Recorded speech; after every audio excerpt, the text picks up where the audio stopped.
Michael. Hello. Hi there. Thank Hey. you for that amazing intro.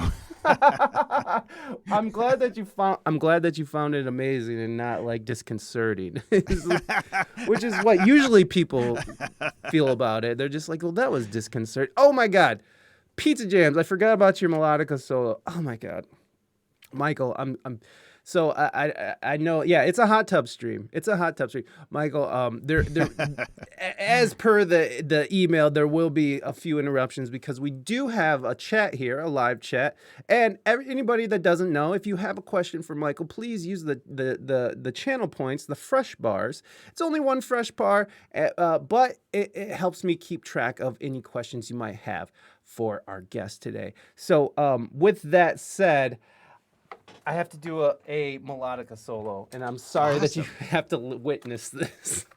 I'm loving this. Okay, well, I'm glad. I'm glad you're loving this. I'm not.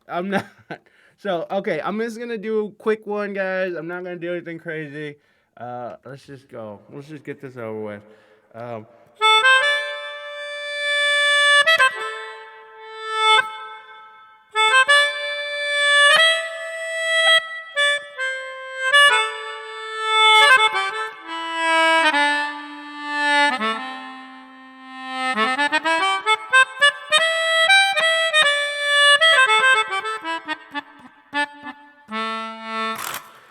All right, that's it. That's all we're doing. Awesome. Thank you, Michael. Thank you so much. I appreciate that. But there you go. Thank you, Pizza Jams, for embarrassing me in front of my guest. I appreciate you, bud. And let's keep moving on. Oh, you got, is that Mikulski? Yeah. Where's Mikulski at? Mikulski was super psyched. It's so funny. When I posted that you were coming on the show, all my musician friends were like, "What? Oh my God!" You know, they all start losing their mind.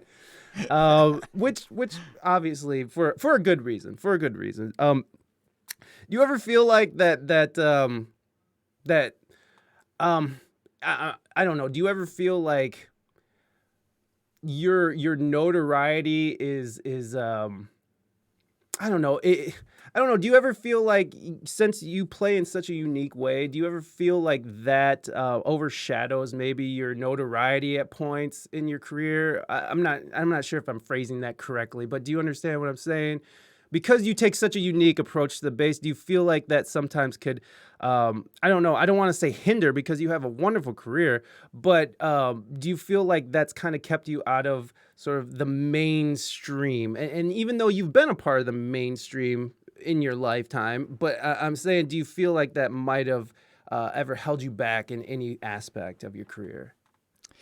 Yes, actually, it's a great question. It's that's one that's nobody's ever asked me before. Oh, well. And you're right. It's if you do kind of bizarre stuff like I do, people kind of put you in a certain box, and that kind of keeps you out of other boxes. And the mainstream is kind of one of those, but that's just fine with me. I don't want to be in the mainstream. I've been in kind of the periphery of it, and it's a lovely thing. But you have to have a certain kind of personality type to really survive and thrive in the mainstream of the music business, and that's not really me. Yeah, I mean, I'm a bass player.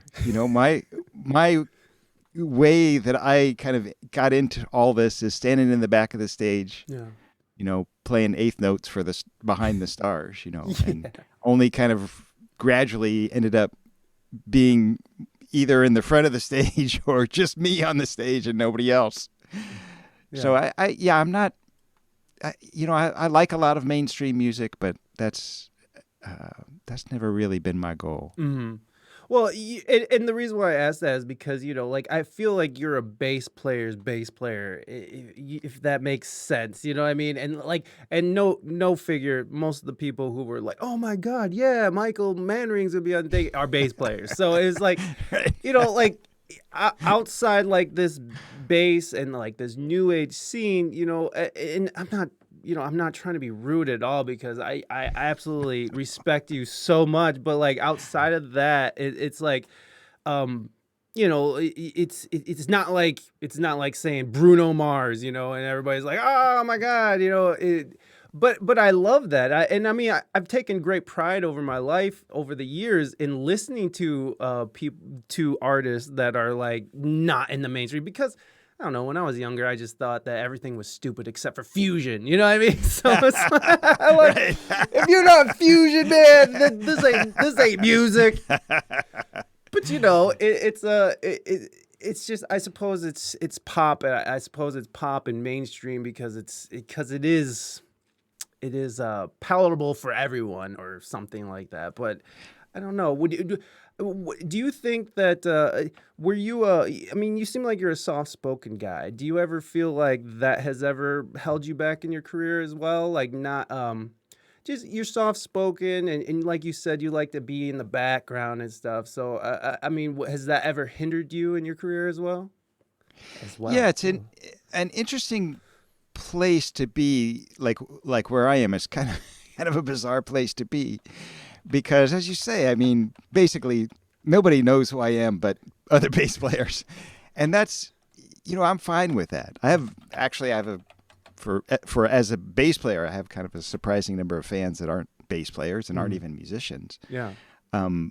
But I never really expected that, and yet, I find myself on the covers of magazines and on TV and stuff like that every once in a while. Right.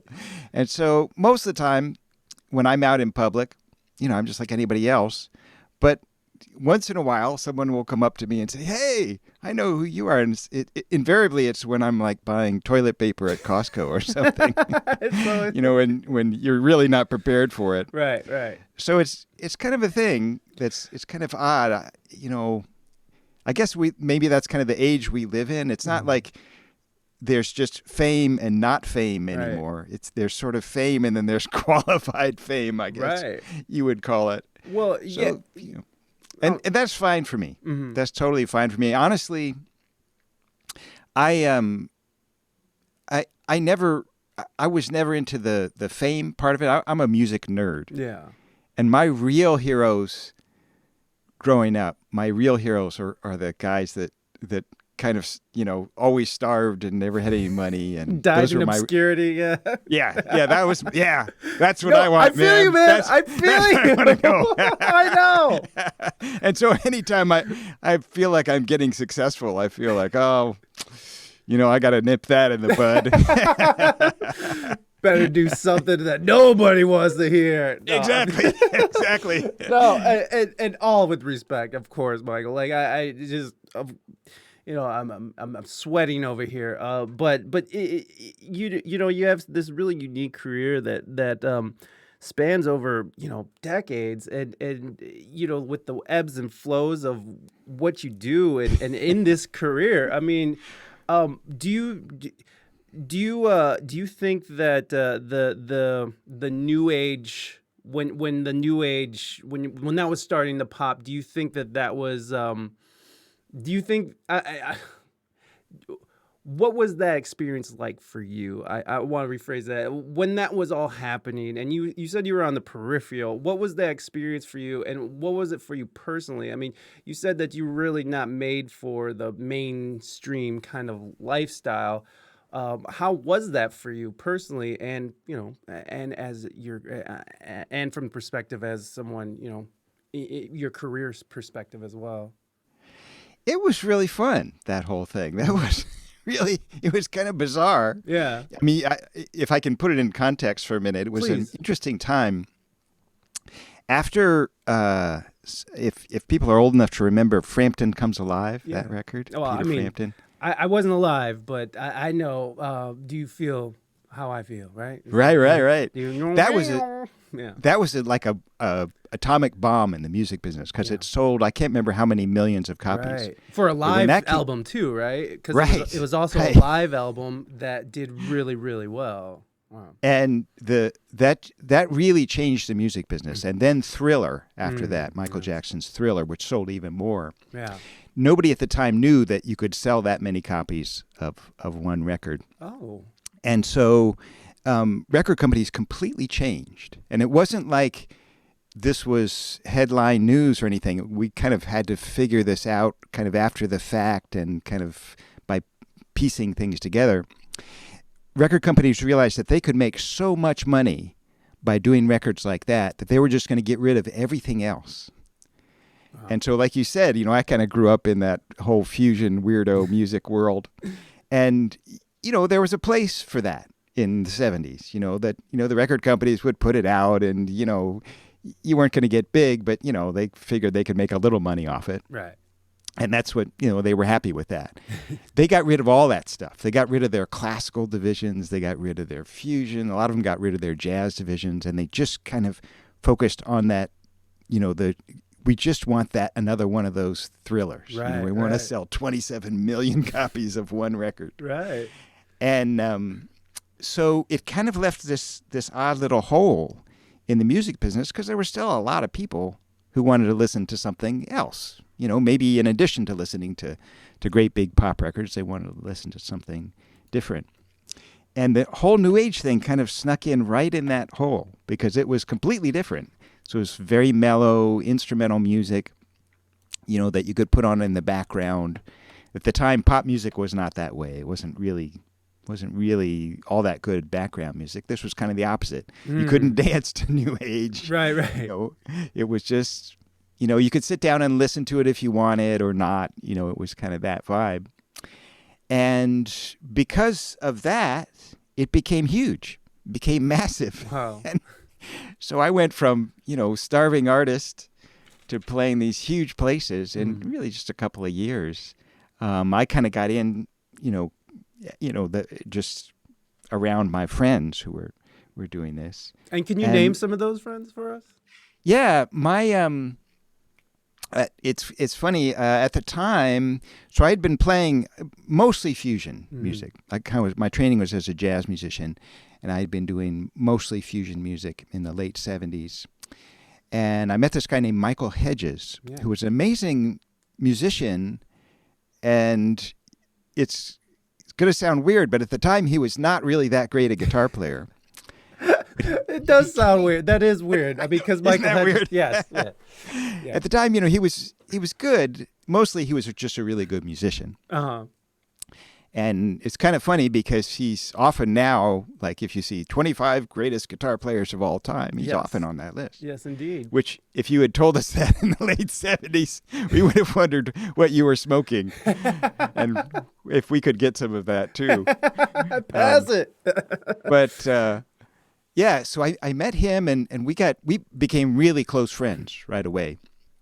And he was making this really beautiful but very sophisticated kind of mellow guitar music.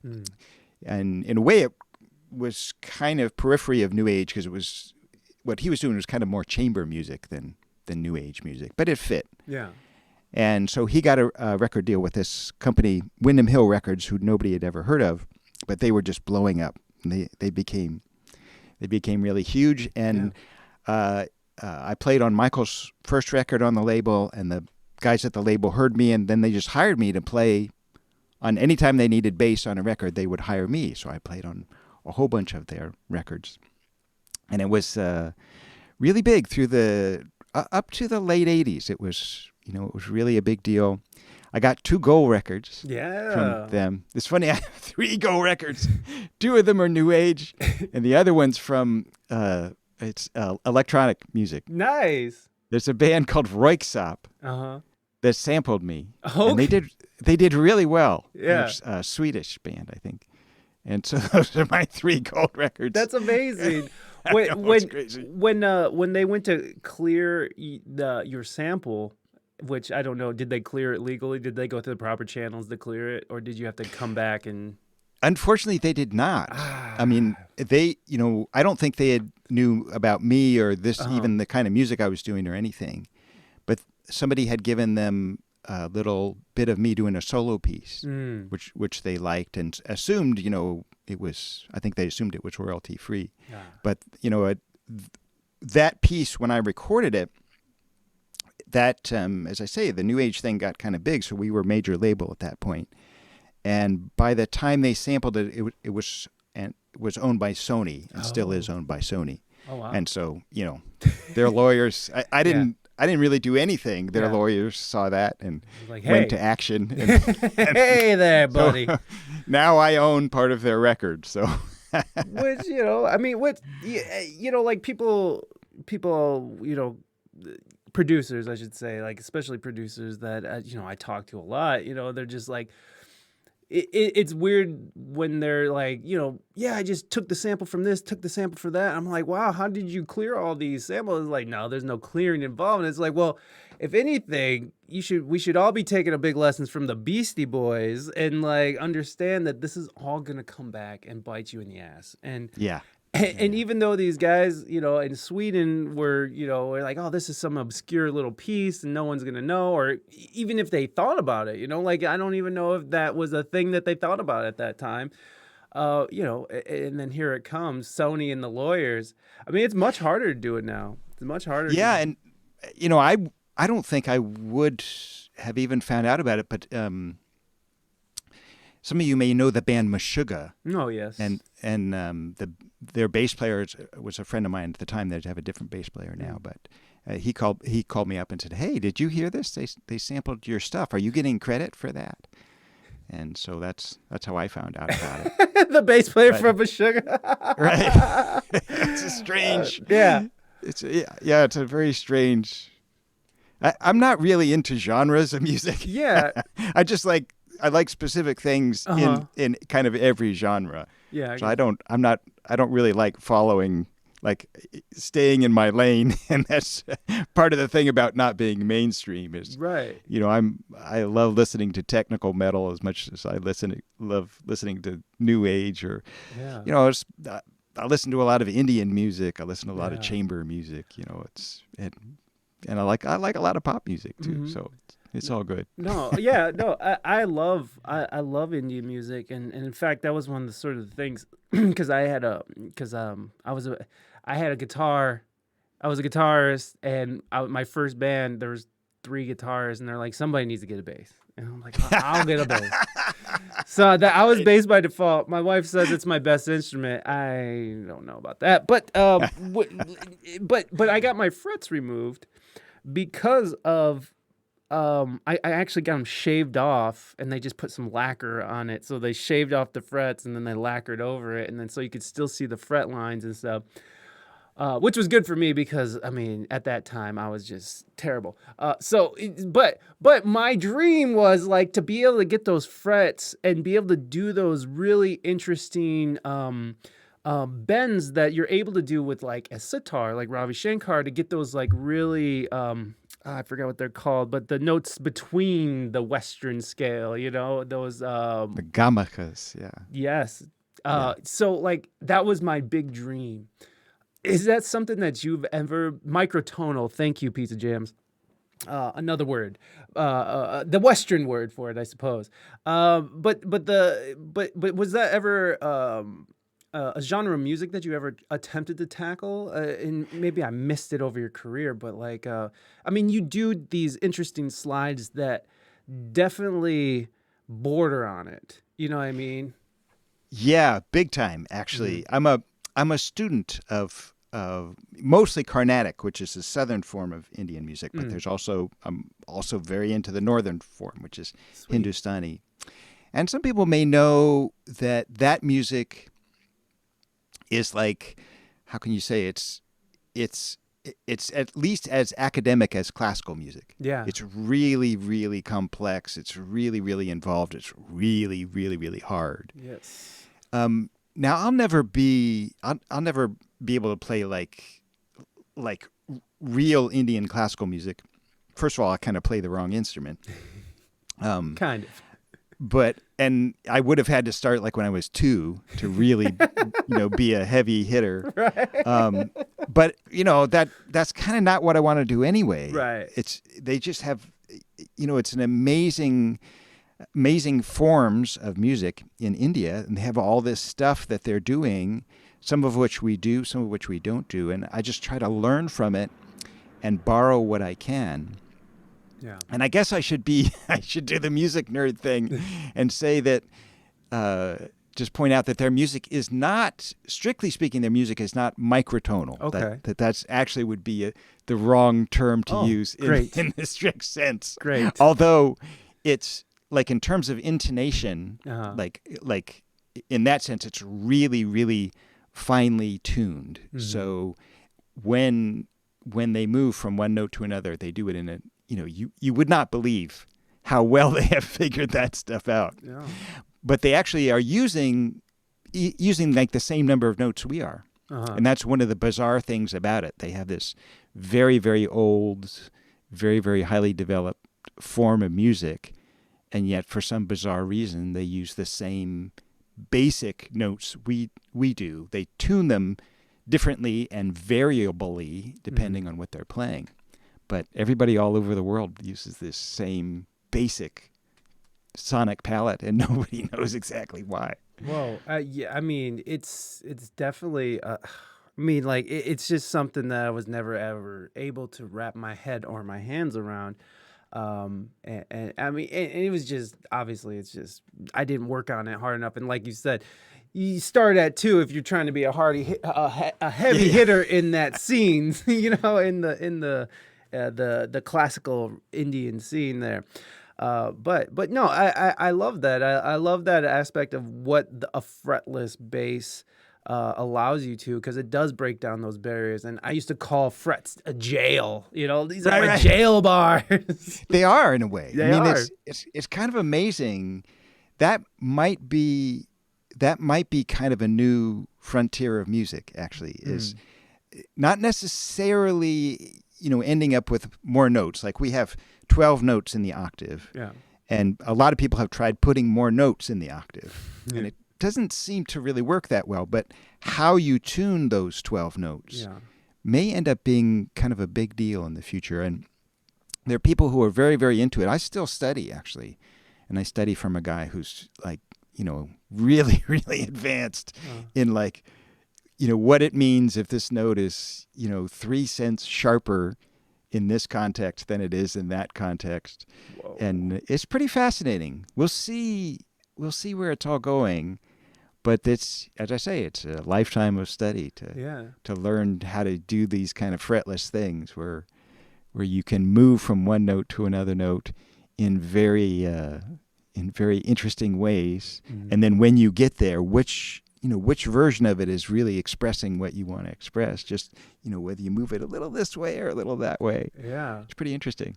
It's really interesting and crazy complicated to like, to pull off. I mean, like, again, I'm not the greatest at the fretless, but I find it, like, it just seems like you're the type of guy that needs to have that freedom, like you can't just do one thing. Like you're not going to just play new age for the rest of your life. So when I look at the HyperBass, like that completely makes sense to me, like that's like you need as much freedom to like express, because like that's just who you are as a person. Would you agree with that? I mean, I think so. Yeah, I think so. It's always, you always have to have some kind of limitations in an art form, because that's what defines things. If you have no limitations at all, you're kind of lost and at sea. But the trick is to choose the limitations wisely, and then things kind of blossom. If you have no limitations at all, you're kind of like, well, where do I even start? Right. But if you have the right kind of set of limitations, then you go, oh, right, I can do this, and this, and this, and I don't have to worry about that, because that's not part of my artistic worldview at the moment, I guess. Yeah. So yeah, you're right. It's all about trying to figure out what limitations to embrace and which ones to completely rebel against. Right, for sure, man. Can we talk a little bit about the HyperBass? I know. Sure. I mean, it's. Sure, I've got it right here. If you want to. Please pull that thing out. Let's look at that beautiful masterpiece. This is it. And then they're called the Zahn Michael Manring HyperBass. Is that the official name? That's exactly it. So this bass was made by a guy named Joe Zahn. We designed it together, and then he built it. And we did it in 1991. Is that 30 years ago? That is 30 years. This bass is 30 years old, and it has the scars to prove it. I don't know if you can see. It's got. I see those scars in the back there. That thing's been dropped. Yes, it has, and it no longer says Zahn up here. It just says Za. Oh, Za. So it's really getting beat up. Yeah, I love.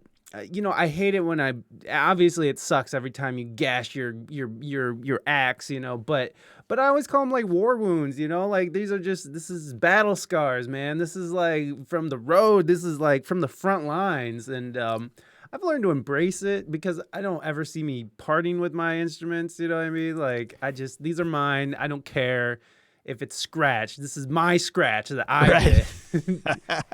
No, absolutely. I mean, this baby's been around the world more times than I can count, and I'm sure I've got the same war wounds it has. Yeah. But it's been a good companion in all these crazy journeys. So, but the reason why I even was sort of brought up the HyperBass and sort of this freedom thing is because this bass is very unique in its tuning. Also, my friend Zach Hutner, who is a fantastic bass player, would hate me if I didn't ask this. Did you and Zahn come up with the spider capo too? We did not. Oh, okay. I don't even own a spider capo. Okay, Thank you for asking. It's on my list of things to buy as soon as I have that much more disposable income. But the disposable income hasn't really been coming in that much these days. So yeah, I understand, man. It is hard times out here. But okay. So, anyways, besides the spider capo, can you the tuning on that thing is wild. So can you kind of go through some of the tuning and just give us a quick I guess it don't have to be quick. Give us an overview of your bass and please. I'd love to. Absolutely. Yeah. So one of the things that struck me when I first started playing the bass is that I realized it sounded good when I didn't tune it the way I was supposed to. With your first lesson, they tell you how to tune the bass. Right. And when I didn't tune it that way, I thought, well, this sounds kind of cool. I wonder why I can't tune it that way.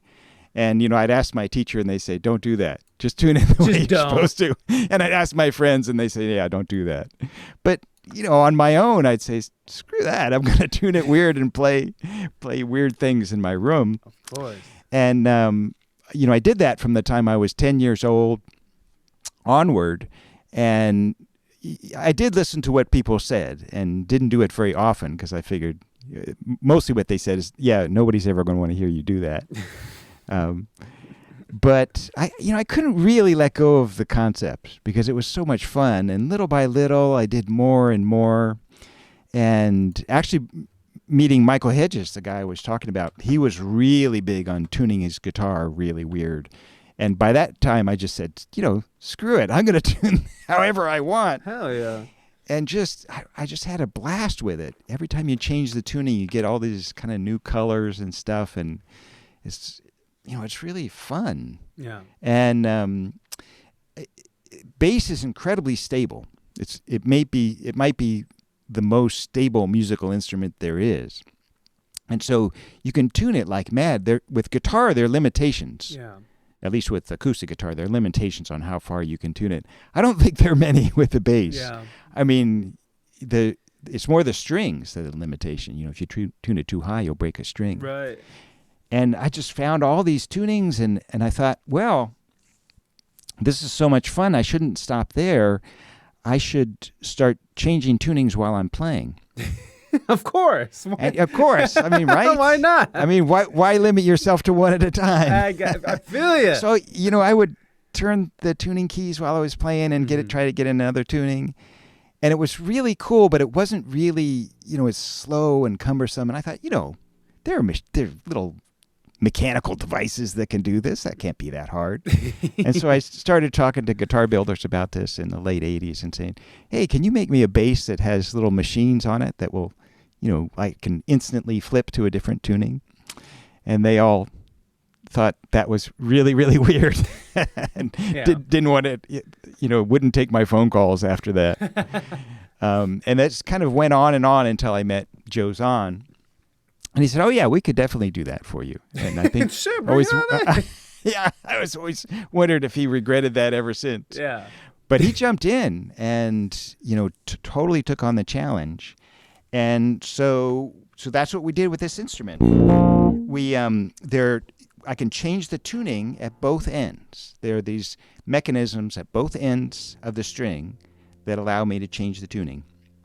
Up here, I don't know if you can see. It's kind of dark, but there's little mechanisms on each tuning key, and that allows me to change the tuning of each string separately. So I can go, and then I'm in a different tuning, and I can choose these any way I want to do. Wow. And so that's fun. Yes, but we didn't want to stop there. So at this end, right? Why? Stop. If we don't have to, why stop? Exactly. But at this end, this was a project, this bridge. So with the bridge, I can change the tuning of all the strings at once. Here, if I want to change all four, I have to go. That's about as fast as I can do it, But here, I can change all four strings just by doing this. Now the whole thing's down a whole step. And so I can do 3 tunings of the whole bass down here, and they can be.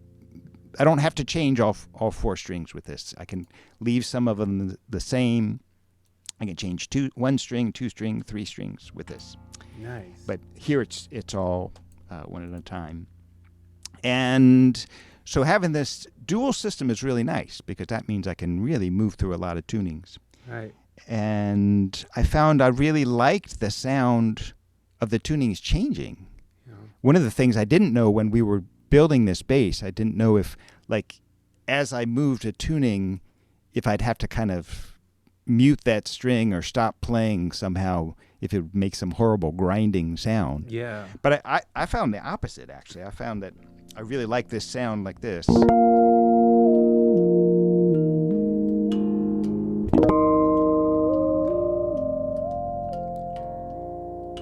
I just like that sound of everything kind of moving. It gives it a completely different sound. It almost sounds like a synthesizer of some kind, It just the movement of it, Exactly. Although I would say that a synthesizer sounds like this, but I suppose that's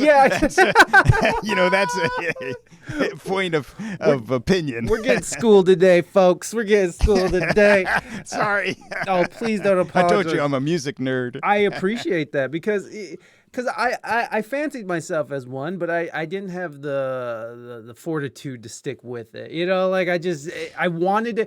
I pictured myself as this virtuoso by the time I'm my age now as a young man, and then somewhere along the line that just all went bye. Yeah. Yeah, you have to. Again, like being a rock star, it takes a certain. I think maybe you hit it on the right word. It takes a certain fortitude. You have to have. You have to really be into it. Even dealing with this instrument, for me, it's a joy. I love it. But when I change strings, it takes about 2 hours to change the strings just to get everything back ready to go. Wow. And, I love it. I don't mind, but, I've been doing this for 30 years. Yeah. So, you have to be that kind of person. Right. And, that's me. That's what I do. That's absolutely right. I remember in college I had a professor who was a bass player. He said, if this isn't something that you can see yourself doing every day and loving it every day of every moment of it, then this probably isn't for you. And that stuck with me a lot. And because there are, obviously everybody has days where they don't want to practice, but you pick up and you just do it because you got to do it because that's what you got to do. And it's just hours and hours and hours.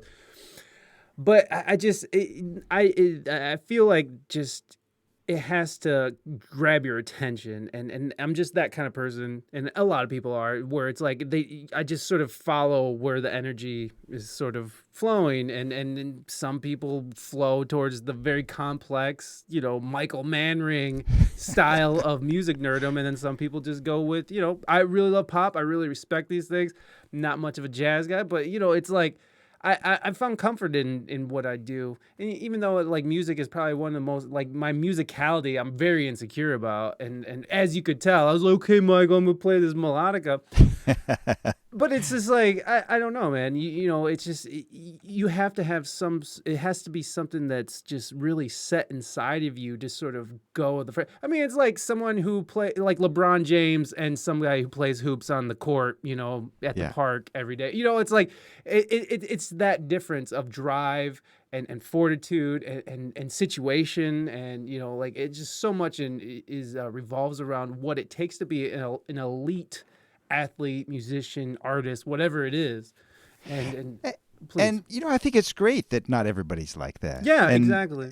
Because life would be incredibly boring. And I think in a way everybody probably has a way that because probably everybody has passions, right? But they tend not to be, probably not as singular, like playing weird bass. Right. It's pretty tiny little thing to be into, and I think for a lot of people it's just a little bit more broad, and that's great, that's awesome. Yeah. But it's always good to follow those passions, right? And the musical one is interesting because as I say, being a music nerd my whole life, ever since I was a little kid, you find out this interesting thing that you'd like to say, after years and years of dedicating your absolute life to it and sacrificing everything else to it, that you have some special arcane knowledge that nobody else has. Yeah. But kind of what you end up realizing is that you just kind of have names and frames of reference for things that everybody has, that everybody already has. Yeah. That's the kind of interesting thing about it. So you already know everything about music that ever needs to be known, and everybody out there who doesn't even know the difference between a C and a C sharp. Yeah. You already know everything about music that needs to be known. That the only things there are to do if you want to know more is just listen deeply, and listen fully. And if you want to find out what the names are and the connections between things, that's lovely. But if not, you're getting all of it just by listening. You're getting everything there is, because that's all music is. It's experiential, and if there's no experience, then there's no music. That's all that makes it go. Yeah, beautiful. I just say I holler professionally. Thank you, Scott. Awesome. Thank you, Scott. I appreciate it. Okay, so news. This is just breaking right now. Facebook and other apps officially hacked 1.5 billion users' info being sold. Wow. Seriously? That's what's happening right now. That's why Facebook is down. That's why all these are down. So.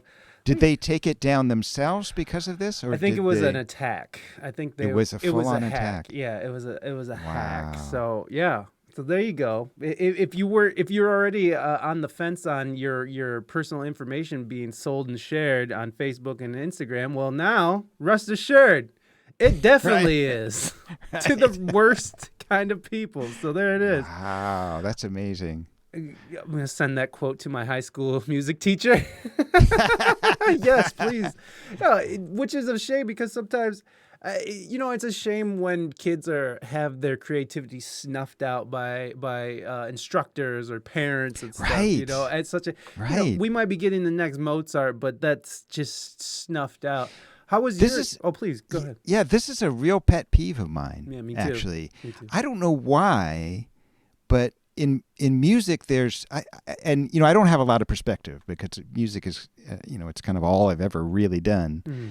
But there's an awful lot of, shall I say, pretentiousness in it. Yes, there is. I mean, it's kind of weird when there kind of doesn't need to be. there are elements of music that are kind of like rocket science, like we were talking about intonation. Right. And that's kind of interesting because you can just decide to go this far and you're done. Then that works perfectly. But if you want to keep going in it, it's like it's so unlimited. complex. Yeah. You can't believe how complex it is. But either level works beautifully, works just fine. Very few people, in fact, have ever gone into that stratospheric level. But most of music really isn't that complicated. I mean, you can learn everything you would ever need to know to be a professional musician. Really, you can learn the facts of it in a year or two. Now, to be able to play well, that takes a really long time. That's going to take years and years and years. But in terms of the knowledge, the kind of practical nuts and bolts knowledge, there's just not that much to it, really. Now, if you want to go on and explore more, you can spend your whole life studying, and it's fascinating, but you're ending up at that point, you're kind of ending up studying like very specific kinds of ways that music works, like how people wrote counterpoint in the 18th century, and that it's really hard and it takes a long, that alone takes years, but nobody writes counterpoint that way anymore. So, it's not really practical. Right. I mean, you can understand what's happening without, really being a master of it in much, much less time. So it's kind of a funny thing about music, but I've always wondered if it's because music is I'm sure it's relatively less complex than, say, biology. I'm sure that there's just less going on with music than with something like biology. And I think maybe musicians and maybe music teachers kind of feel bad about that, so they try to make it more complicated than it is. I don't know, man. I really don't. I honestly, I think it has a lot to do with just communication skills, because you can teach. I feel like, someone like Neil deGrasse Tyson talks about very complex things that are way beyond, Right. music even. But he makes it in a way that is palatable and that you can understand kind of most of the time, maybe, So like, I really do think, I guess the aspect I was going from is that there are, instructors or even parents can be, negative towards the whole career path or the choice of it. Right. And even even instructors, music teachers can be destructive in people's lives just by being negative about something, or like you're saying, like maybe they're trying to make things more complex than they need to be.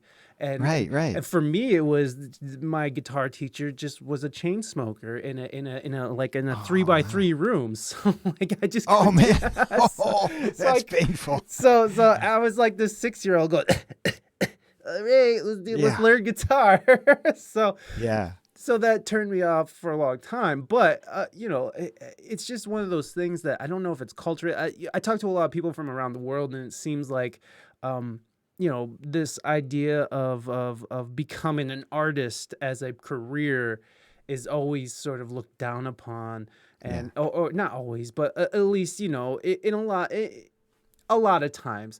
I'm wondering if you had to face that at all. If you had instructors, or if your parents, by any, did you ever have to, feel like you're pushing a big boulder up the hill just to play music, or did you have anybody who was like, hey, you can't do that? Which I assume that you've had a lot of people in your life tell you can't do that, and then you're like, no, I'm pretty sure I can, and then did. So I mean, thank God you had the fortitude to work through that. But as a young Manring, was there people that are trying to stand in your way? I mean, obviously, I'm not trying to say someone's be like, no, you're not going to do this. But did you ever have any resistance in your lifetime from instructors or family or anything like that? Oh yeah, it was a tough sell in the Manring household. Yeah, my family's relatively musical. My father's father was a great, really great clarinetist and conductor, actually, in Cleveland. In fact, he ended up being in charge of all music in the Cleveland schools, and really hardcore, serious musician. And he married a cellist, And then on the other side, my mom's mom was a singer in vaudeville, so it's kind of a lot of music in the family. But, my parents grew up during the Depression. And my dad's, view of, he always thought of his dad as, dude, you gotta, this is not bringing home the bacon. We're starving and you're out there blowing your whistles or whatever. Right. What's up, so Papa? my dad joined the military. He went completely the other direction. Wow. And so they let me take music lessons. Mm-hmm. But boy, it was a tough sell, and they never really felt that good about it, Mm. And rightly so. It's was always kind of a sketchy way to make a living. Yeah. But easy. Yeah, they were not happy about it. They ended up being extremely tolerant, I guess is what I should say, because they really didn't like the whole thing. Yeah. But they were really tolerant. They paid for music lessons when I was a kid, and they allowed me to go to music school. But that was a tough one for them. Fortunately for me, I grew up in a neighborhood that, we were all music nerds. There was, a whole mass of us, and we all encouraged each other and challenged each other. At the time I was growing up, it was a different time in terms of teaching. Sort of the default teaching style was, what's that movie about the drummer? Drumline? With Gene Krupa story? It's it's somewhere in between those. Yeah, it's the drummer who's is it Whiplash? Is that the name of it? I don't know. And his teacher just is endlessly cruel to him. I can't remember. Maybe it's called Whiplash. A guy who's a jazz drummer and his teacher and band leader is a drummer and just criticizes him and they're saying it's Whiplash. It's Whiplash, yeah, right? Whiplash. So that was a typical day in my life growing up. I mean, I had teachers that were worse than that. Yeah, I had teachers who would actually, who would actually hit you, who would actually strike you and punch you in the face if they thought you weren't playing well. I mean, it was do it better. Yeah, seriously, that there was that. I had really sweet teachers too. Well, that's good. So it was a little intense, that part of it. Some of the meanest people I ever met were my music teachers. Well, that's part of it, yeah. They took it seriously, and that was just a thing. Yeah. I mean, the stories about Beethoven's father hit him with a belt. Right. And ended up working on some level. He ended up being a great musician. Wonderful musician. Maybe there's something to be said for that, but I wouldn't wish it on anybody. No, if there's any way to not do it that way, then right. we should definitely try not to do it that way. And right. I think you can. Oh, Schubert's father did the same while drunk. Right. Thank you for that, Scon. Thank you. Yeah, that was sort of par for the course for a long time, and it's kind of nice that we're moving away from that. Yeah. But it was, there were always people there who were naysayers, and now that we have the internet, you're exposed to it. 24 hours a day, people who tell you should not be doing what you're doing. And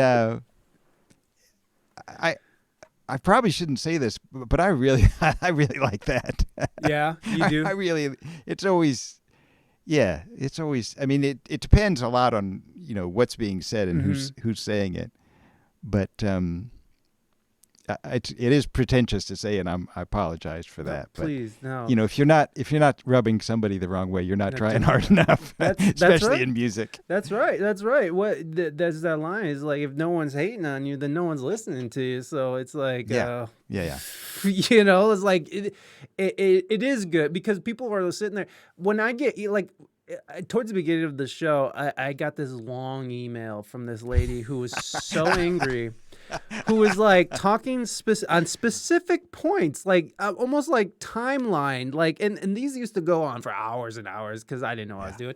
But it was like she went through like a 3-hour podcast and like was naming everything that she didn't like about the show, and then and I was like, well, I guess it's cool. She listened to the show at least. Right. At least she's listening, and that's just sort of how you got to take it, I guess. It's like. I mean, on the other hand, it can be kind of destructive, like if Yeah. everybody in your chat, everybody in the comments are just like, you suck, you should Yeah. die, like all these horrible things. And Yeah. the Really internet, horrible. Yeah. how do you like how the internet has, what the internet has done to the music industry? Do you like what it's done to it? I mean, it's fascinating, isn't it? I mean, it's really incredible. Absolutely. The music business has changed so much Yes. since I've been in it. I mean, it's really, I mean, you really can't conceive of what it was like in the late 70s. It's, Yeah. when you think about what it was then, if trying to explain it to somebody who wasn't there, you wouldn't believe it Yeah. because the things, things were so different. It's fascinating. And of course, there's good and bad in what the internet's done. There's some great things. There's some bad things. But I don't think I'd trade it. I don't think I'd trade it because there's so much, the exchange of information and just being able to hear all this music. I mean, it used to be really hard to even get access to music. I used to spend a lot of time at the library going through, whatever record collection they would have, and to have access to all kinds of amazing music, all the time, is really, really extraordinary. And it's kind of cool to be, to have everybody's opinions right out there for you. It's kind of in the old days, the only way you would get that is when you got a review in the paper, and that wouldn't happen that often. I mean, it was kind of, you kind of had to talk the reviewer into coming to your show instead of somebody else's. Yeah. And now, anything you do, you're going to get 1,000 reviews from of all kinds, and that's kind of cool because instantly what's going on, and how it's affecting people, and if you want, you can kind of use that as part of the process, because in the past you had to just guess. Well, if I'm doing this, people probably like it when I do this. They probably don't like it so much when I do that. And should I do more of what they like and less of what they don't like, or should I do the opposite? So these can be part of the creative decisions. And the negative stuff is kind of interesting. The best music teacher I ever had was my friend who produced my first record, Unusual Weather. His name's Bob Reed, and he's a really great saxophonist. He was playing with Bruce Hornsby for many years. He was Bruce Hornsby's saxophonist, but I don't know if he's still doing that. But it was great because he hated everything. He hated everything. Everything I played was not good enough. Everything he played was not good enough. Everything anybody played was not good enough. And that was so liberating to me, because I was so worried. At the time I was doing that, I was about 24, and I was so worried if I was cool enough, if I was a badass. And to him, it's like, nobody's a badass. Nobody plays this stuff well enough. And he would play, and he would hate everything he played, and it was great. It was great because everything was equal, and it was never good enough. And that really, to me, that was so liberating, because it was just true. Yeah. It's like, you're never going to be a badass. Music is really, really hard. Right. You're never going to play it well enough. So just do the best you can, and then just shut up and live with that. Right. Yeah. Working to try to make it not utterly disgusting. Try to make it, just get to the point where you play badly, and then you should be happy that you've gotten that good. So I really got a lot out of that. For me, it was a really good experience. So often the negative stuff can be very effective in those lines. I mean, you need the positive stuff as well. Right. And there are definitely, people who've been supportive one way or another, online or not, and, said things that, literally keep you going for years, just thinking, wow, that's going to help me get through this difficult time, or that difficult time. So it's an interesting mix of motivations, I guess is what it is. Could you see yourself doing anything else? Like if you got, if you couldn't use your hands anymore, what would you want to do? Or if you couldn't play bass, or like if you couldn't, like if music was not an option anymore, what would you want to do? Yeah, if music was an option, I think about this sometimes. I did pretty well in school, and I remember at that point, kind of in my senior year of high school, thinking, should I really do this music thing? Because as I told you, my parents were like, whatever you do, don't do music as a living. Just that's really a stupid thing. And I tried to think about what else I could do, and it was really hard to think of anything. I mean, I would have had to choose something kind of at random. Yeah. What would your parents wanted you to do? What did they want you to do? My dad really wanted me to be in the military. But I'm not cut out for that. I don't have the I guess the courage. I don't have the courage that it takes. I admire those people enormously who do it, and anybody who's listening, thank you so much. Absolutely. For that service. Absolutely. Hats off to our military. Much love and respect. Yeah, absolutely. Absolutely. And I'm not really into violence either. So that kind of put the nix on that. I would have loved to have done that for my dad, but I actually like the discipline part of it a lot. Yeah. That part I was all about, but having the courage and the violence part of it, I wouldn't have lasted long. Absolutely, man. But absolutely.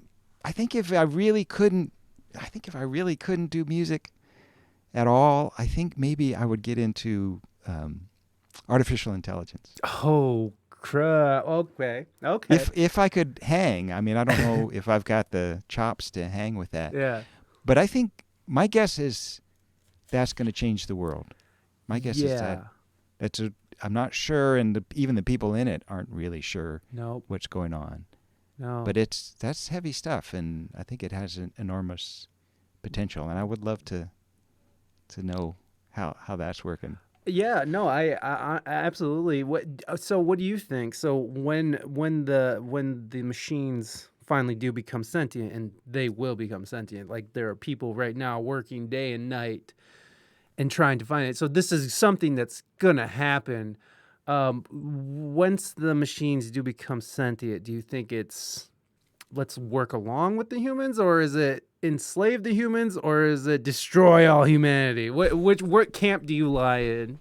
Right. I mean, it's fascinating, isn't it? I mean, yes. It's pretty freaking trippy. It's very trippy.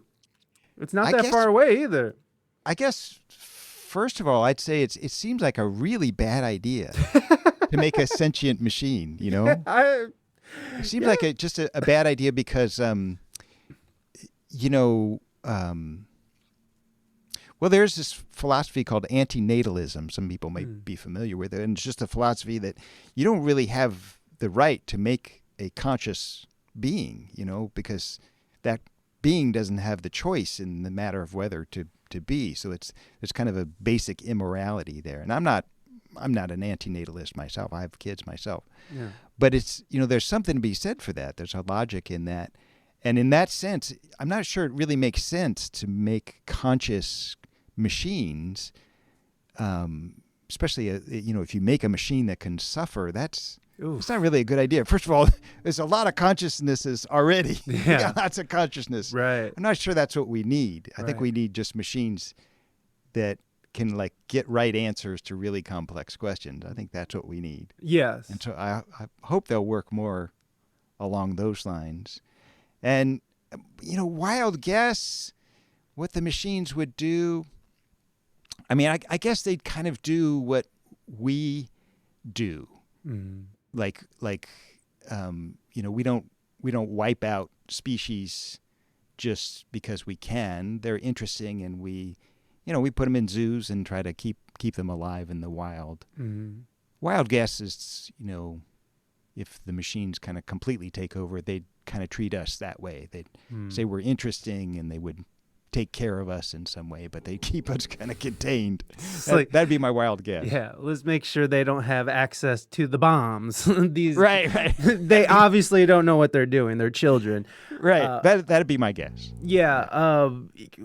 That's nice. I mean, I see it more as I want to call them kids, because Because when you think about what a machine can do and how fast it can learn, and like once you hook this sentient machine into the internet where it can download and learn everything, I mean, I just see it like how we deal with a pesky spider or a Yeah. pesky bug in our house. You know, like Yeah. you're in my house, you traveled in here.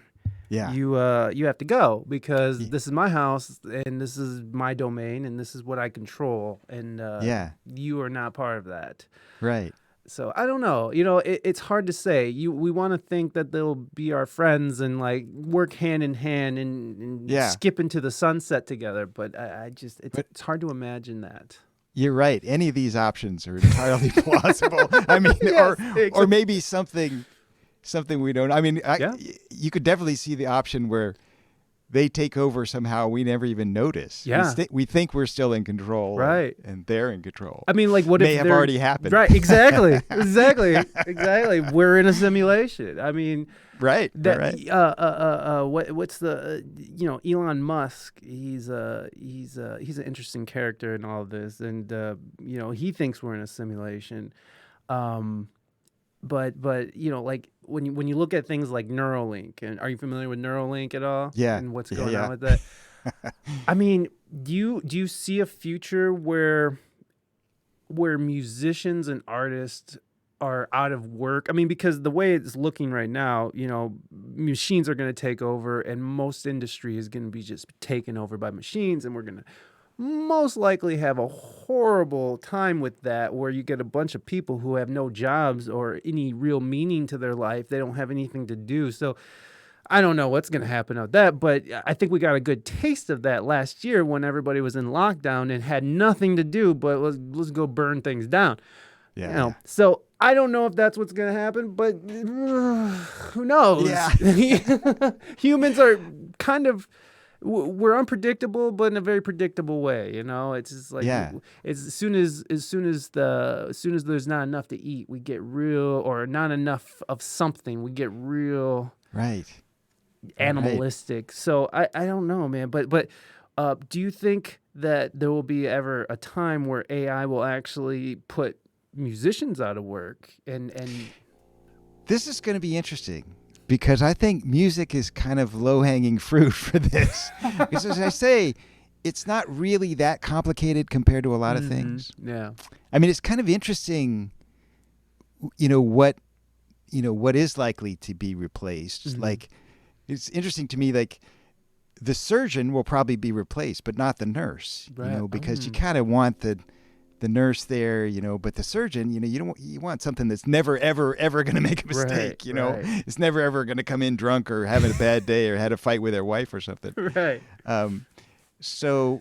But music, I think, since it's, it really is, it's patterns, and, we only use 12 notes basically, and you can kind of gauge people's responses to it if you have enough data. My guess is that it's going to be one of the early things we find out what happens. Yeah. And I'm kind of surprised we haven't seen something already. My wild guess is that, that there'll be a great big hit tune, and it'll turn out it was completely created by some kind of artificial intelligence. And how we're going to process that, I don't know. I mean, I really have no idea. I mean, honestly, it's amazing to me the success of electronic dance music. Yeah. Because I remember when that became a possibility, and thinking that, well, electronics are really going to revolutionize music, but nobody's ever going to pay to go see somebody just, push a button on a machine and let the machine go. And yet, you can see, 40,000 people all paying a lot of money for basically that same experience, and get totally enjoy it and totally appreciate it. Yeah. So we'll see. It's it's really it is hard to tell. It's really hard to tell. Yeah. Really hard to Well, tell. please finish. I think we might find out pretty relatively soon, I think so or too. not. It's hard to say. I mean, but in terms of music technology, we're kind of close to the end of music technology, because we're already at a place where it's kind of expensive, and you have to, you have to be willing to put in the work in. But we're kind of at a place already where you can take any sound and turn it into any other sound. Right. So music technology is kind of at the end of what it's going to do. And where it goes from here is going to be really interesting to see. Yeah, absolutely. Maybe AI takes it to that next level. Maybe it introduces us to that next step. There actually is a Nirvana. They released a song that Nirvana under the name Nirvana, but it's supposedly a Nirvana song that was composed by AI. Oh, awesome. And then I had, it's interesting. It's not that good. But then I had a guest on, his name is Lucas Cantor, and he does a lot of composing for he does it for like the Olympics, for movies, for TV. He does a lot of that kind of stuff.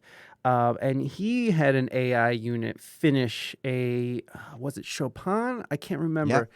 There was this great unfinished symphony, and an AI, quote unquote AI, sort of finished the symphony, and he performed it, which I thought was cute and quaint. But not to disparage what he did. I wasn't trying to be an asshole there. But it's just interesting because there's this writer. He's a philosopher. What's his name? Jovan. Oh my gosh. He wrote 24 rules or something for the. Wow. He wrote Homo sapien. I know that. Hold on. Let me see. Oh, Yuval Hari. Yes. Yes. You got it. I'm missing his last name already. Yeah. Fascinating guy. Yeah. He was talking about. Yeah, there it is. Yuval Noah Harari. There he is. Yuval Noah Harari. He was talking about how in the future that the AI, like with Neuralink coming down the road, that not only are musicians and artists sort of going to be put out of work, but AI is going to do it better because they were going to be able to tailor the music to a memory, to a feeling, to an emotion, to everything. So they're going to be able to compose music tailored to that person in that moment they need it. You know what I mean? Right. So like they're gonna be like, play a song that fits this fits this time, and then all of a sudden it's just gonna create this song that fits perfectly, coming off of emotions and songs and tones that are buried deep in the recesses of our mind, that are associated with different memories, and like how a smell will transport you back to childhood. And then so all of a sudden it's like you're able to sort of take all these elements that's connected into your brain, but also connected to the internet and whatever it is, the neuronet or whatever, and is able to sort of create this tailor-made piece of music or a painting that you could see, maybe on your lens screen, like your eyeball screen or whatever it is. It's like, so I don't know. Would you agree with something like that, or would you want something like that? Is that something that you would want to see? I don't know. I really don't know. I suppose kind of not. I'd rather not see it, but it's kind of inevitable, maybe. Right. And it's an interesting thing to think about, because they could, the AI could be playing you the piece you most want to hear, that you're most going to get off on right now, or it could be playing you a piece that maybe you don't like so much, but that's doing the best thing for you that you need, or some combination of those, or it could be playing you a piece that motivates you, but you like it or don't like it. There's all kinds of things that music does that the AI could access. So yeah, it's it's a fascinating thing to think about. And so we don't know. We don't know if music as we know it will be obsolete, and in the future it's we'll just be hearing sounds of some kind that have the effect on us that music has, but are really finely tuned in that way to motivate us in all kinds of possible directions. Yeah. I'm a little bit encouraged by the fact that kids are still playing instruments. Yeah. Oh, absolutely. But like on another level. Like these Right. YouTube And players. play really, really, really well. I'm just Right. like, no, I absolutely, I agree. Yeah, and I don't really know why, because they have so many other things to do. I think it's And YouTube, honestly. It's and like, playing an instrument is hard. it I mean, is. like we're saying, I mean, it's years before you even get to the point where it sounds like, anything at all. Right. And if you want to be good, then it's, Yeah. tens of years unless you're super talented Right. at an early age. So yeah, that's kind of amazing to me that kids, that I almost would have thought that part of it would have been obsolete already. Yeah.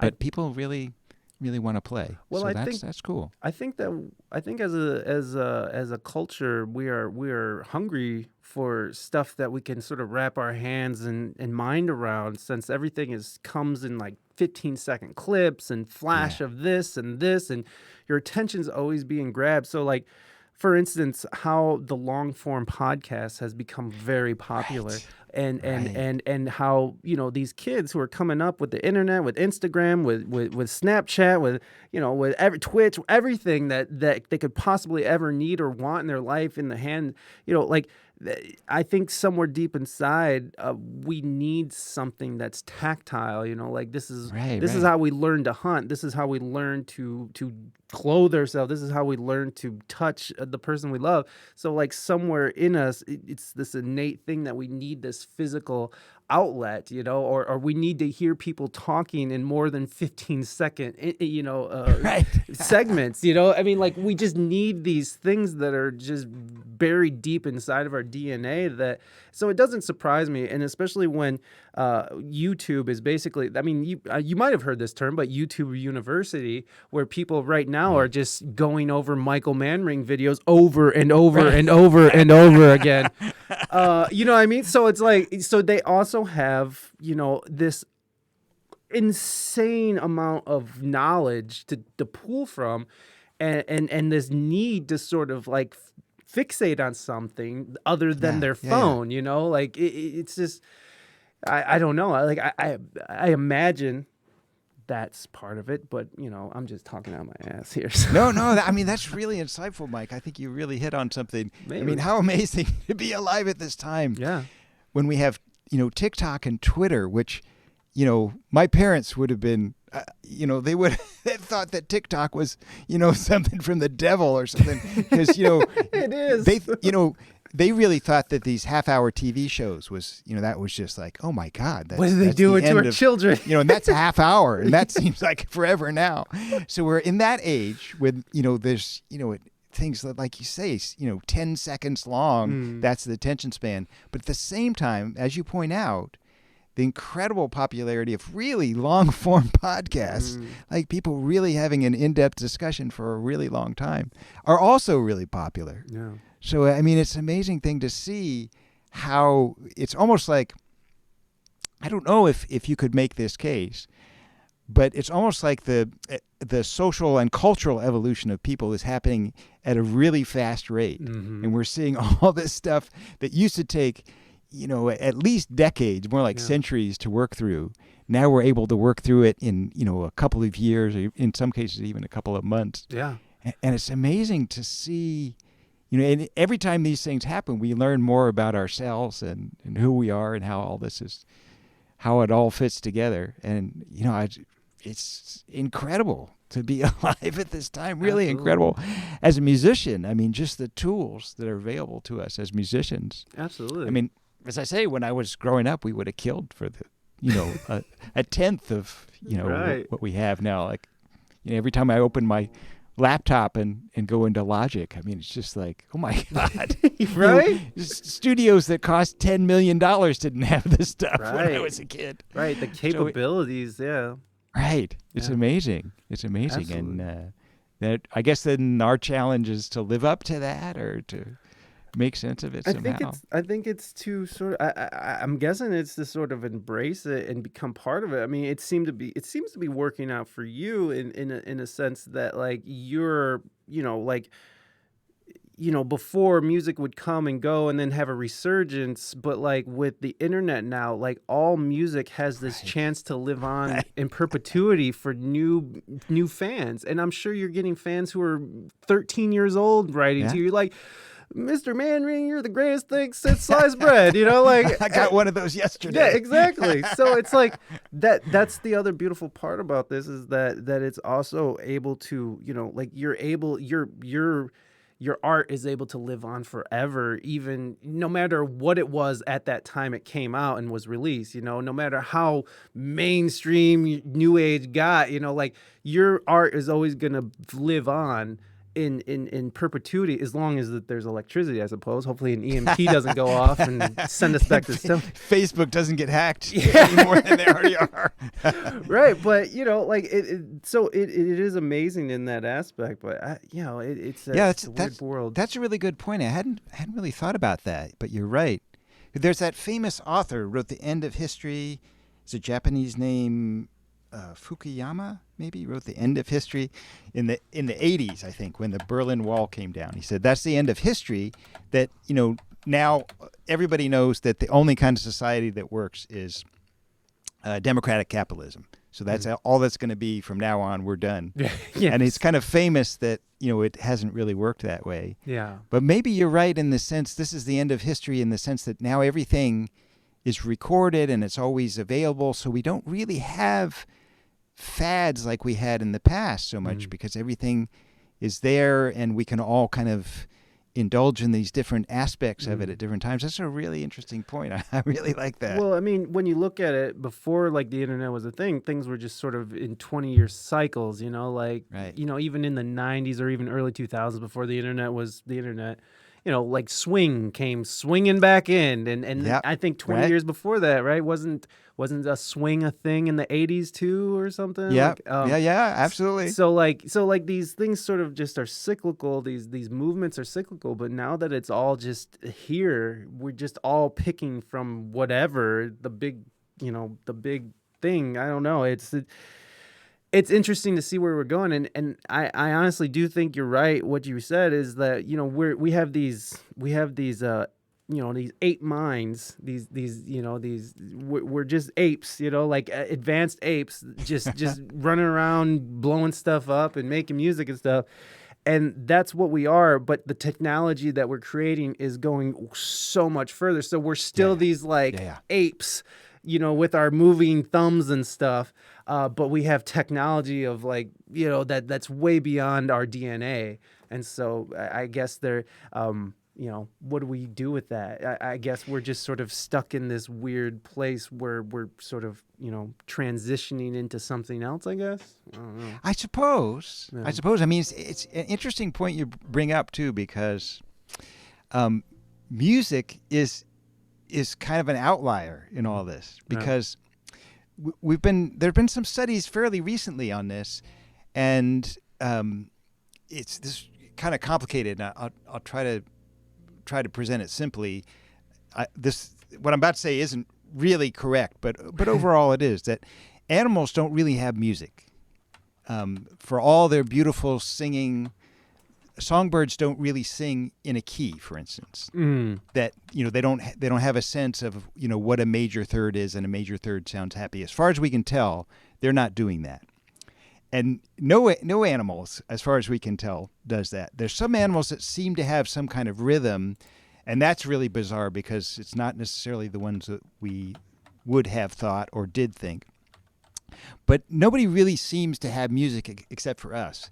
And it's kind of bizarre, because music just kind of appears full-blown in the human species. And I always thought this would be incredibly fertile ground for anybody who's got bizarre conspiracy theory, science fiction inklings. They should go into something about music, because it's almost like it was this technology that was implanted in us to do something, but we can't quite figure out what it is that it's really doing. Yeah. So it's a fascinating thing, and we're finding out a lot about it just recently. That there's not a lot of money to fund research into music and music cognition and the psychology of music and all that, and psychoacoustics. But what there is kind of turning up some bizarre stuff, Mm-hmm. and that somehow music is really central to the human project, the human experience, but it doesn't. We're not really sure what it's doing there. What was the use of this? Like, what was the fundamental use of banging a drum or hitting something over and over again? And why did that stay embedded in us over all the years? Right. Yeah. It's pretty fascinating. Yeah. I mean, like, that is a really interesting thing to think of. And Moving Dutchman, how dare you? We got a Baby Yoda interview that we got to do here, but awesome. Yeah, we'll get to that in a second. No, that is a very interesting idea. Like, why is it in us? Why did it become such a central thing for us? I mean, is it because what was it? Drums or percussion was the first sort of instruments or something recorded, right? We don't really know. I mean, most likely it was people, banging on something. The oldest instruments we have are flutes, actually. And going back, they recently found one that was older than any other. And there's all kinds of flutes all over the world. But yeah, you got to figure music probably appeared before language. Right. People probably were making sounds in some way or other, and they were probably more musical than they were linguistic. Right. So it's really, really deep inside of us. Well, Bonnie just came up with a great thing, the beating of our hearts, because there's always a beat going on inside of us. So maybe and you can track, in terms of the beating of your heart rate tracks exactly to music. So that, like, what we think of as fast music, we would also think of as a fast heart rate, and what we think of as slow music, we would think of as a slow heart rate. Right. I mean, the tracking is almost perfectly aligned. Well, there you go. Well, I think we solved it. We didn't even have to prove anything. We solved it. All right. Well, let's bring out Baby Yoda. We got a Baby Yoda. Can you hear me? Are you there, Baby Yoda? Yes. Baby Yoda, you're here already. That was quick. Wow, I should have been on it. There you are, Baby Yoda. Welcome in. How you doing today, buddy? Real good. Yeah? What have you been up to today? Well, I started off with some Yoda school. Yoda school? Yeah. And? Now I'm watching some video games. Nice. That was Warp 9 speed, at least. Yeah, I agree, Moving Dutchman. Baby Yoda, do you have a question for our guest today, Mr. Michael Manring? Yes. Okay, go ahead. Shoot. What is your favorite color? Ooh, what is your favorite color? My kids tell me my favorite color is black, so I'm going with that. There you go. It's black. Do you have another question for Mr. Manring? I do not. Oh, okay. Am I what? He said he does not have another question. Oh, okay. Well, thank you for that one, Baby Yoda. That was much appreciated. Michael, do you have a question for Baby Yoda? How can I better use the Force? Ooh, that is a good question. Baby Yoda, how can Michael Manring better use the Force?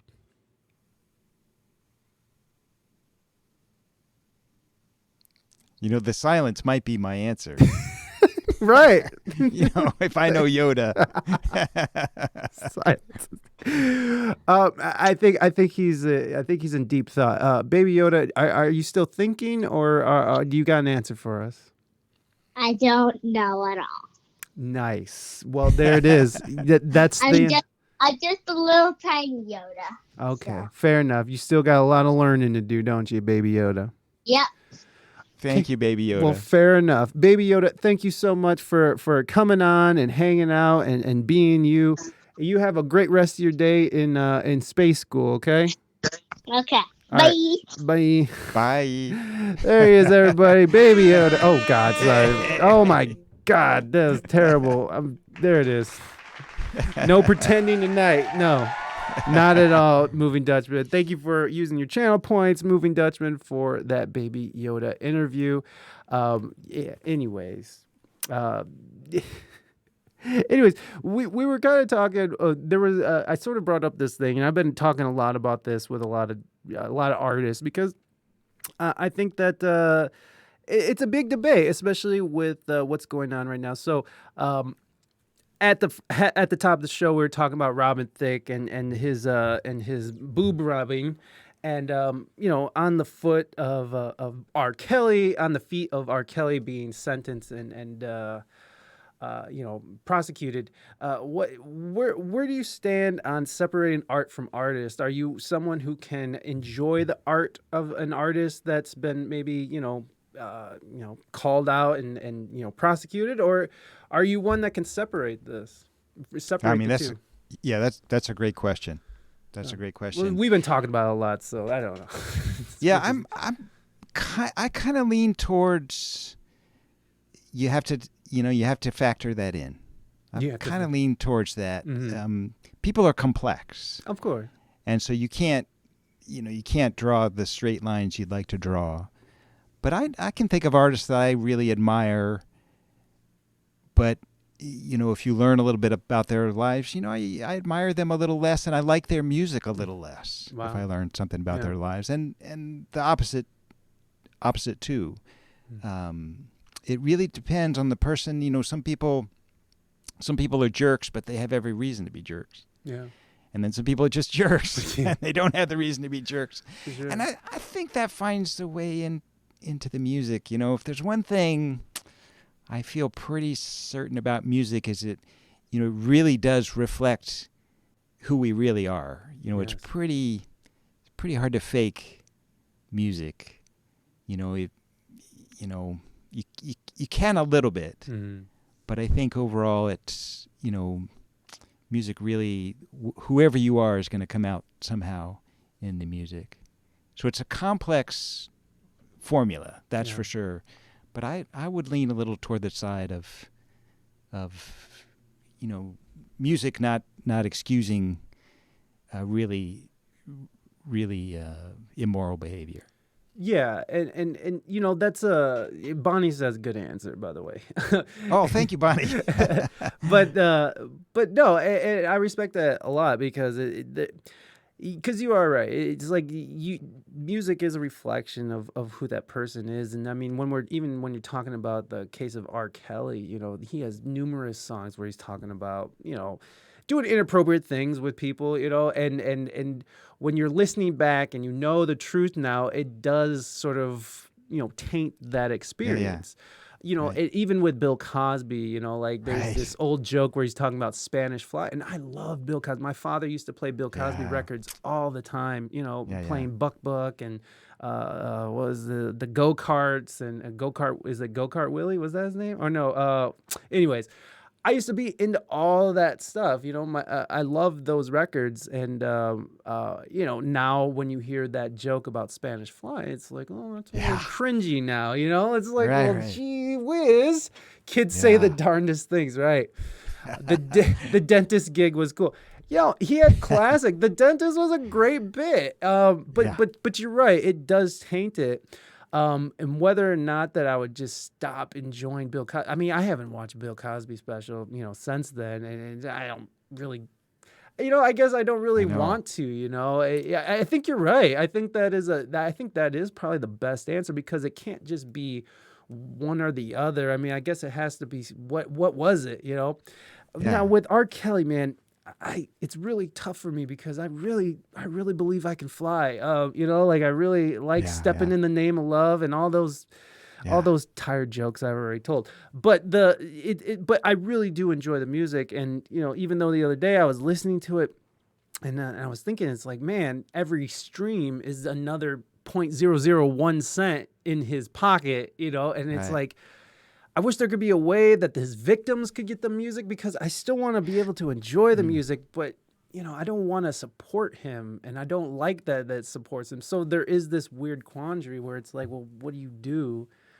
I don't know what it really is. It really is a tough quandary, and kudos to you for caring, and for for knowing, because sometimes we'd listen to people we don't know anything about who they are, and it doesn't even really enter into our consciousness as to what's going on. But it does, I think it makes a difference. And I don't think it's necessarily about completely boycotting that person. But, if you find somebody who, really is a good person, maybe give their music a little extra listen, and maybe there's something there that you'll hear eventually in the music that's really coming through, or maybe not. Yeah. But, it's a trick, and all we can do is kind of aim in the right direction, I think. Yeah, exactly. Cartagena, Michael Jackson, same thing. Yeah. I don't know. Is Michael Jackson on the same spectrum for you? Michael Jackson. Thriller is an amazing album.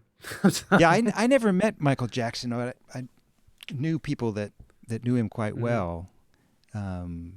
So, yeah, it's a tough one. It does make a difference to me. There are days when I think, I'd like to listen to a Michael Jackson song. And some of those days I'll think, maybe I'll choose somebody else. Yeah, for sure. Just because, that the thought does occur. So it's a tough one. And, I guess when we just have to make our own moral calculus like we do. But, we do that 1,000 times a day anyway, don't we? For sure.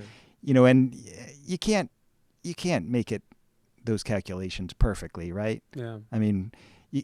Every single thing you eat, you can't do the research on where it came from and who was employed and at what wage and how fairly and whether they had. You do the best you can, just aim in the right direction. And I think music's the same way. Hopefully it won't happen that if you find out somebody is really a horrible human being, it won't make you like their music more. Hopefully that won't happen. Yes! that is a little bit of a moral quandary. That is strange. It's like, oh man, R. Kelly did that to all those women? Oh yeah, let's get into some R. Kelly. Yeah. I don't want to know that guy. Yeah, you kind of want to avoid that one if you can. If you find yourself saying that, maybe it's time to do a little bit more inner reflection. Yeah, time to rethink some things there. It is weird. Bonnie was saying, especially since he's died and more stories have come out, it's hard when the artist cannot defend themselves. Yeah, that's true too. But that's one of those things too. I heard this argument. It was like, well, R. Kelly was convicted because people were comparing the two, Michael Jackson and R. Kelly. And they were saying you can't compare Michael Jackson because he was never convicted of anything, and that's true, and so that's something to take into consideration. It just sucks that I don't know. There is sometimes people get accused of things that later turns out not to be true. And but yet the repercussions, it's too late. It's too late, and now their career's over. And even though they've been cleared of these situations, their career is still suffered or greatly hindered. So it kind of goes in that whole cancel culture thing that I just have a huge problem with. I don't know what do you think about this whole cancel culture where we cancel artists or people because we don't like what they're saying or what they're doing. It's so tempting, isn't it? To just be able to say, this person did this bad thing, so we'll just wipe them off the face of the earth. It's so tempting to have that kind of godlike power. Yeah. But, none of us is perfect. Any one of us, you're going to find skeletons in the closet, I guess. And, Michael Jackson, from what I guess we know, he was a victim himself. And, that may have been the cause of some of the problems he caused. Mm-hmm. So how do you, where do you draw the line? Who's really to blame? Some cases it's easier to see. It's a complicated issue, and I guess I'm kind of with you. I'm not sure it's worth, just kind of trying to get rid of artists entirely because of something they did or other public figures. Mm. But you kind of have to weigh it all and say, is this a deal breaker? And to what extent of a deal breaker is it? I mean, it's complicated. When we talk about living in this interesting times, one of the things that's interesting about it is we really have to think deeply about almost everything now.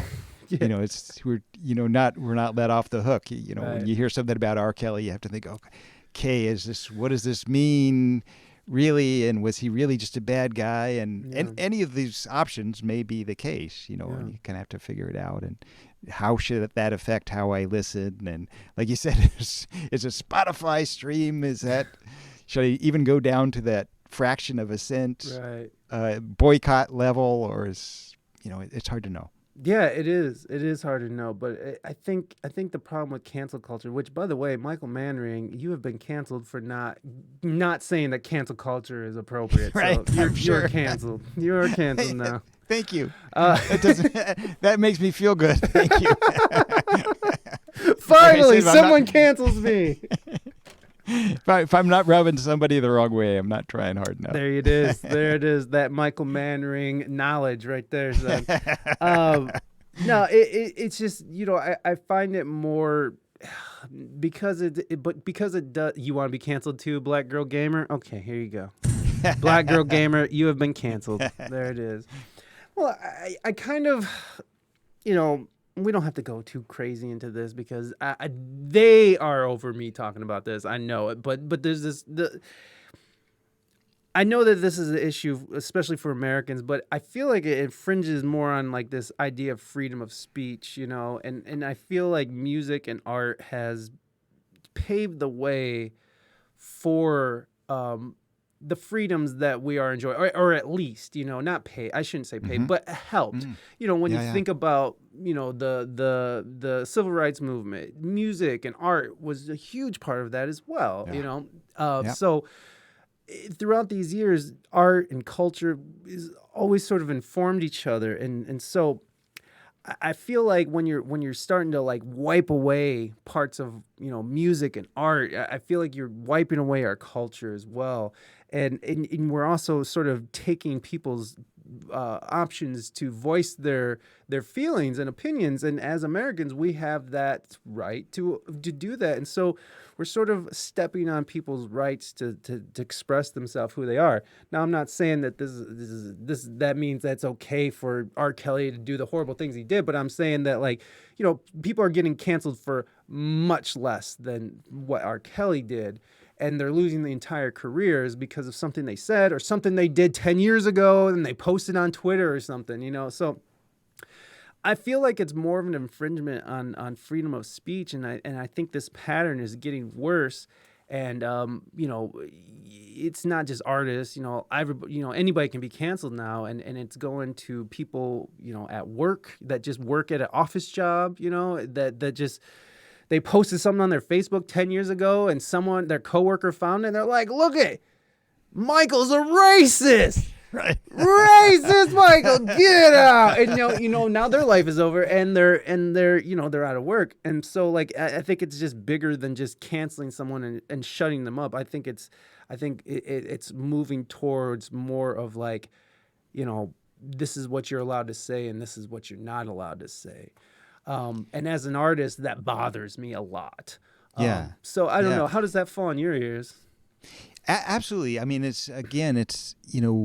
we find ourselves in this really interesting predicament. I guess the invitation, more than the invitation, it's really the, what's the word I'm looking for? We really at this point are compelled to think deeply about these things, right? Because we have all, everybody's past is an open book at this point. Right. Everything everybody does is an open book. We have security cameras everywhere. We have everybody's emails and tweets and everything going back as far as we want. So, we have to figure out how we deal with this and what really is an unforgivable transgression and what isn't. Yeah. What does context play into that? Yeah. Which it doesn't. Or not. It doesn't. And yeah. I think interestingly, I think I wonder if we're thinking about how living in this time period is kind of insisting that we develop a little bit more, I guess, morally. Geez, I hate to say that because it's so fraught with tricky kind of problems, and I'm not into offending anybody particularly. Yeah. But we really kind of have to fine tune our whole moral processes because of the technology we have, because of the tools we have, because of the way the society is structured, and that's a tough thing to do. We kind of have to really figure out, how we're gonna, what's right and wrong in all this, and what the consequences should be if there's a wrong, and what the consequences should be if somebody's doing right. It's a tough one. Yeah. It's a tough one. And I don't know, are these smart machines going to help us in this process? I don't know. I like thinking about it. I wish I had more answers. Yeah. All I have is questions and thoughts about it. And like the funny thing is that these machines are programmed by people, and so their morals of whoever's doing the programming is what's going into that. There was this case in Florida where we had, I might be getting this wrong. It's been a while since I've talked about this, but it was where there was two cases very similar in what happened. One guy was black, one person was white, and in Florida, in this particular county, they started leaving it up to AI, right, to start, Right. And so what ended up happening in this particular case is that white guy didn't get as bad of a sentence, black guy did, and they thought that maybe if we brought AI into the situation, we could get this bias out of here. And no one stopped to think about whoever was programming this, their bias and their morals and their thought processes going into this as well. And so I don't know if machines are going to be helpful in that aspect. It doesn't seem to be, but maybe they are. I mean, this is one case, this is one case study. Right. And, who knows? Maybe there's better results in other cities, other cases. So I don't know. I mean, it gets to an interesting point, interesting philosophical point. It's a little deep, but, is there such a thing as objectivity? Yeah. Or is all there is just bias of one kind or another? Is there any real there in terms of, is anything really true, or is it all just different shadings of something? And are we even capable of understanding that? Yeah, no, I mean, yeah, you're right. I mean, and just the way that we are witnessing what we're witnessing as, especially since the pandemic, it's really ramped up, but like, how we really, the way that these AI bots and the way the algorithms work, like we're really creating our own little realities for ourselves, right. Mm-hmm. And so whatever sort of your thought process is, your algorithm is sort of going to tailor itself to that. And then so you're just going to sort of go into these biases and just lean into it instead of sort of objectively looking at it. And so we're always being sort of coerced into these paths, that we're of our own doing, but it's still an outside thing working in. But I don't know what's true anymore or not. Like there's just, you don't know. One article it says this, and then a different article says the exact opposite. And yet these things are still being touted as truth to a sect of people. So it's like, where do we even look now for truth? It's all spectacle. You bring up a really interesting point where what we're doing is we're magnifying ourselves with these processes, technological and I guess some others as well. And then speaking of Bill Cosby, it brings to mind that old Bill Cosby joke where he was talking to somebody about cocaine, and Bill Cosby was saying, what is it you like so much about cocaine? And the guy said, well, it intensifies your personality. Bill Cosby said, yeah, but what if you're an asshole? Yeah, exactly. And so I think we're finding out, that we're kind of playing out that joke in real life and seeing where we end up. Oh my God. There we are, everybody. Wow. No, it is a very fascinating time to be alive and to be witnessing what we are witnessing. But we got a question from the chat that I want to get to. So Okay. and this is from, let me read that. Iron Earache. Iron Earache, thank you for asking the question and using a fresh bar. Appreciate you. Mighty, thank you so much for gifting that sub. Let me get you one more time, Mighty. Okay, so here we go. Mighty's our star around here. Awesome. Let's see here. Always fascinating to listen to Mr. Manring talk. I hope to have a chance to chat in person someday. Do you have plans to tour in any capacity soon? Living room shows is also another question. So, any tour plans? Living room shows? Yeah, I mean, again, interesting times. I really don't know. I don't know what's going to happen. Yeah. I have to say, before the pandemic, things were getting pretty sketchy in my end of the music business. Really? And I was kind of, yeah. In which ways? The fewer and fewer venues for this weirdo kind of music. Yes. And, it's the travel expenses going up and the fees staying the same or going down. Yeah. And I was kind of having to X off gigs that I was doing a lot just because the travel expenses finally got greater than the gig was paying, which, used to be, there's no brainer. You got paid to do this gig and it costs this much to get there. And then when it costs this much to get there, you kind of have to say goodbye. Yeah. So I really don't know. Things in the music business are really shifting to much more of this kind of virtual focused. I love it. I have all kinds of ideas about where the whole virtual process could go in music and would love to be part of that. But I love playing for people. And you mentioned the living room stuff. I love doing those. I love being able to play in intimate settings. I actually don't like great big concerts. Yeah, you don't like playing them or you don't like going to them? Either one, actually, really. Really, either one. Why? I've played in some really big places. Yeah. I've played in these gigantic, Tampa Dome and places like that, 50,000 seat places. What don't you like about that? That seems amazing. On one level it is. On one level it's incredible to stand up. The biggest audience I ever played for was about 700,000 people outside. Yeah. Where was that? That was on the mall in Washington D.C. Oh, 4th of July. Oh. I was just part of a huge lineup that day, but there was that many people there. That's amazing. And it's it's quite something to stand in front of that many people and try to make music. But even at that 20,000 people or even 10,000 people level, it's kind of, there's not much difference between 10,000 people and 700,000 people, really. Gotcha. It's just a lot of people, and you have the kind of same, your brain kind of goes to the same place, and I can see how for some people are really good at doing that, at projecting out in that way, and I guess we know most of their names actually. But for me, I don't know. I just feel like in that place, there's not a lot of room for subtlety and dynamics.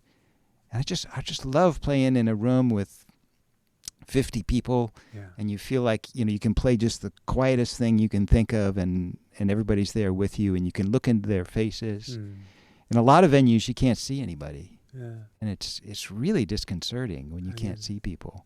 That's really, you get it. It's kind of actually a skill you have to develop in music, being able to play when you can't see anybody. And that's true of a lot of the big rooms, especially the big concert halls. Yeah.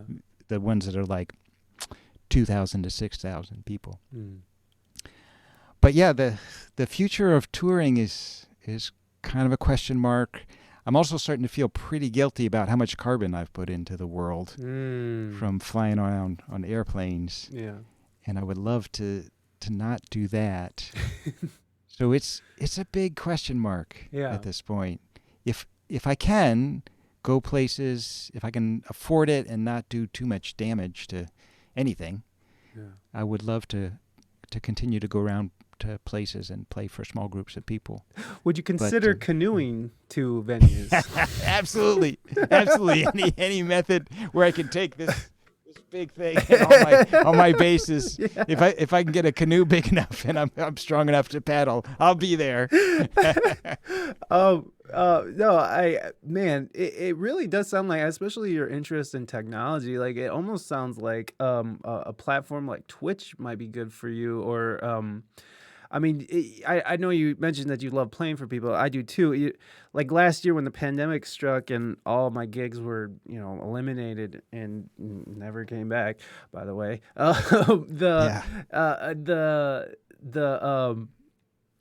Once I found Twitch, once I saw the possibilities of what I can do with it, and I completely was like, I'm never playing a live show again. I don't care about that.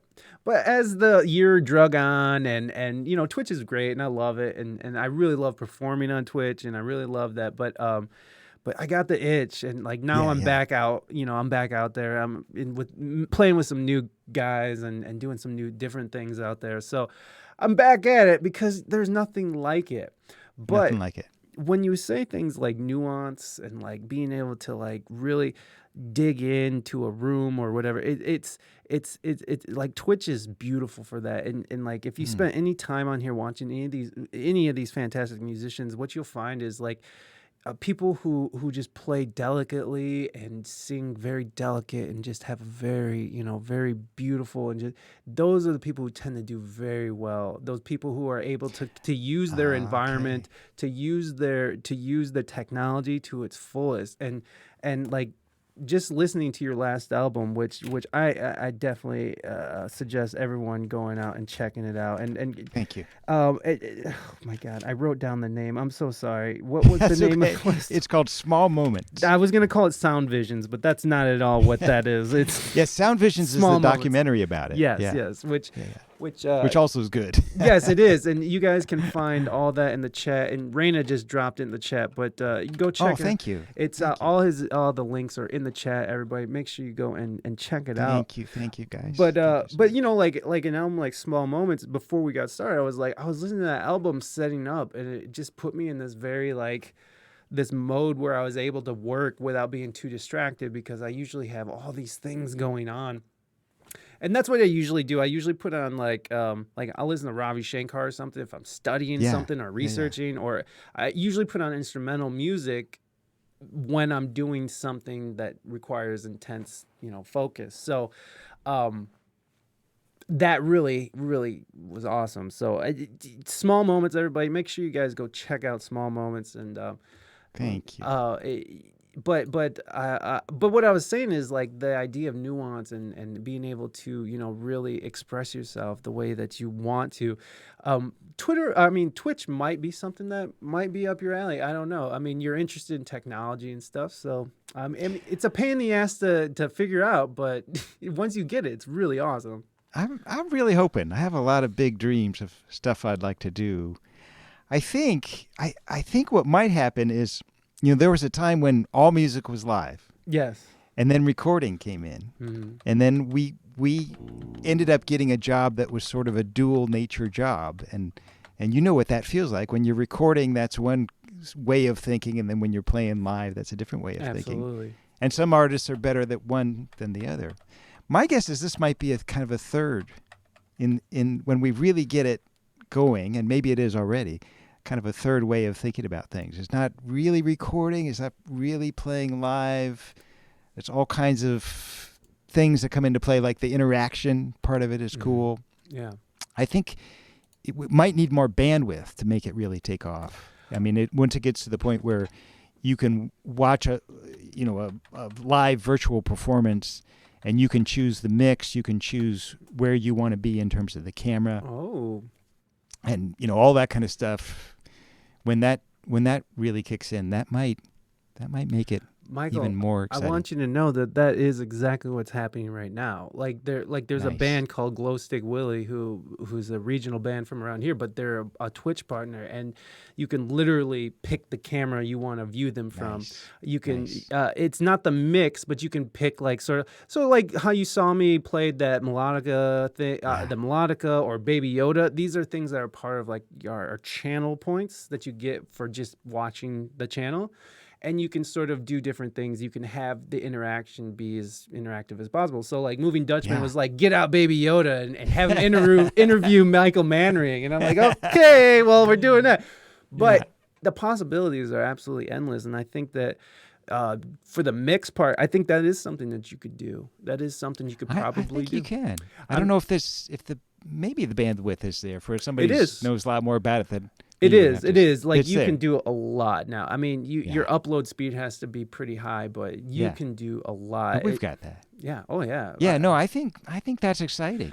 Just all these options. Think about, man. I mean, here's the thing. I've been telling my friends, my musician friends, to get into Twitch for the last year and a half because of the pandemic and stuff. But no, but I'm not going to be insulted if Michael Manring's not on Twitch tomorrow or anything. It's just, I get that it's a lot. Like, when I'm saying a lot, I mean a lot. But you seem to be someone who really enjoys taking on that complex things. Especially, I mean, that fucking bass is just, I wouldn't even know what to do with that. Does that thing even have a mono out? Like, is that? Wisely, Joe decided to put a mono out. Okay. I wasn't going to go for it, but this is a regular old mono output. But this is a 5. Let me see if you can see it. Yeah. 5-way output. Mm-hmm. So that's one output for each string, and then there are pickups built in here, here, here, and then there's one up here, right here. And those pickups go here. Ah. This you probably can't see. This is little trim pots. Yeah. So you can make a mix of those pickups inside the body, and that comes out the 5th output. And then the 6th output, it just sums everything, and it goes. I can plug into any amp with that. That's insane. Yeah, it's a lot of fun. It's a lot of fun.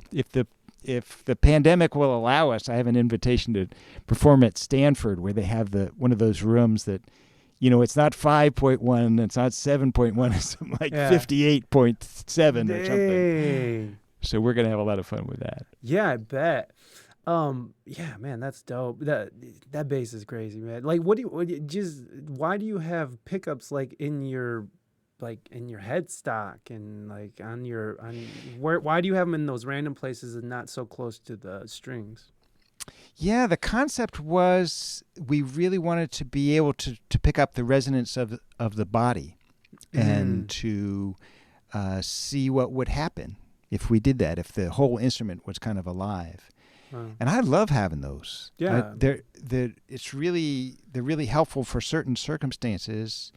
There's a piece on my previous record, the record before Small Moments is called Soliloquy. And if people want to check that out, I would be honored and thrilled. But there's a piece on there that I didn't play the strings. I just played the body and let the strings ring. It's called When We Were Asleep in the Earth. Okay. And it's using these transducers. So I'm not doing this. I'm just doing this and letting the strings ring in sympathy.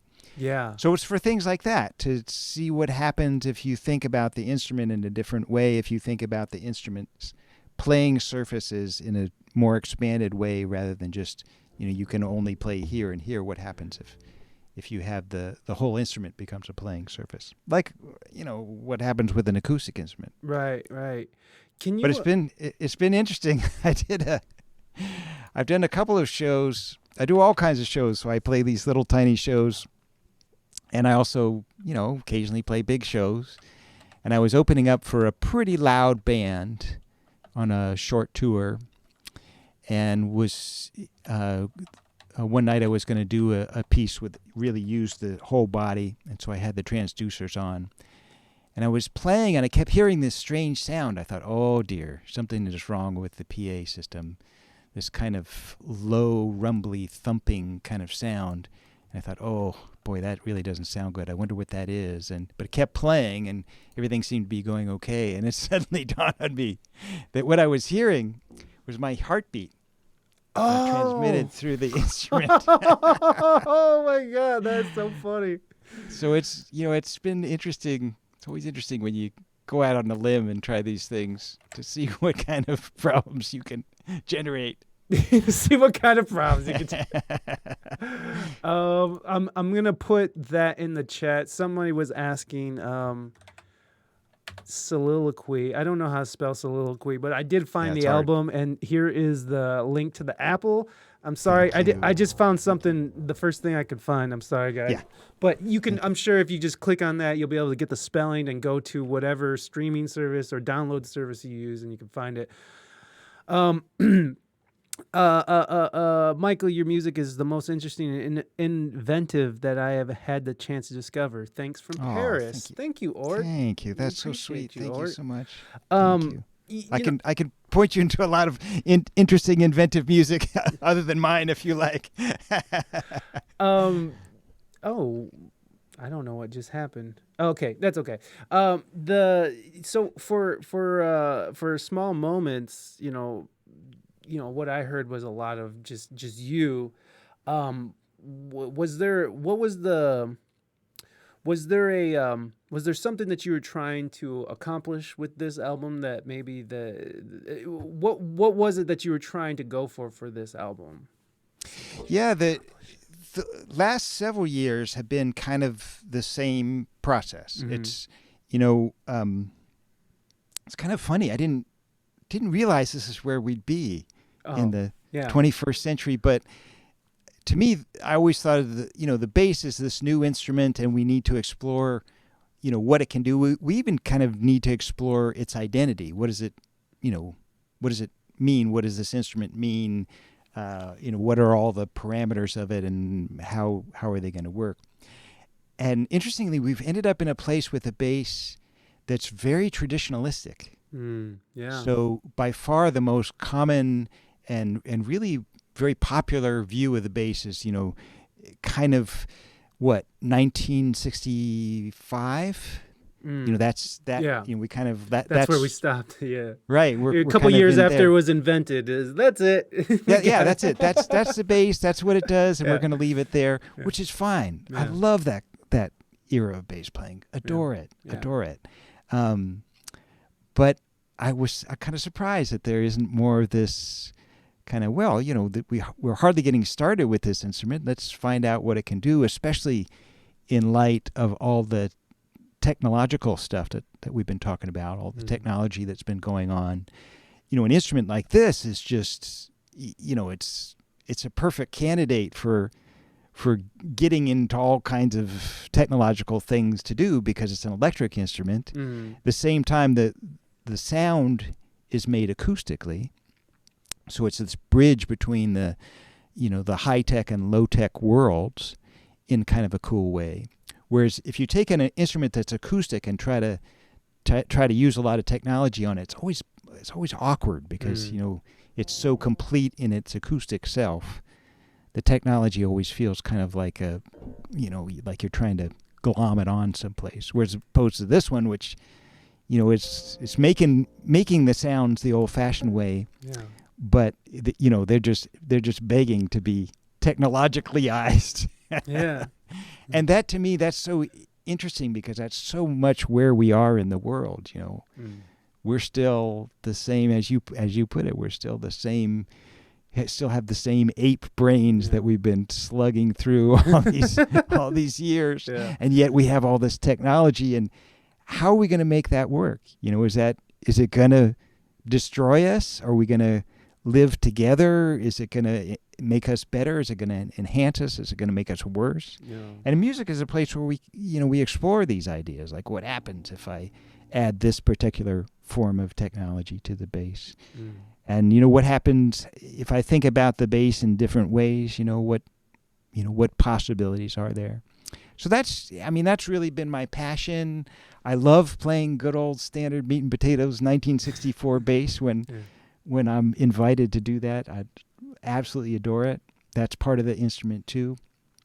But I do feel like I want to keep going to see where where it can go, how it can speak in relevance to all this stuff we've been talking about, because that's really the trick, isn't it? I mean, music,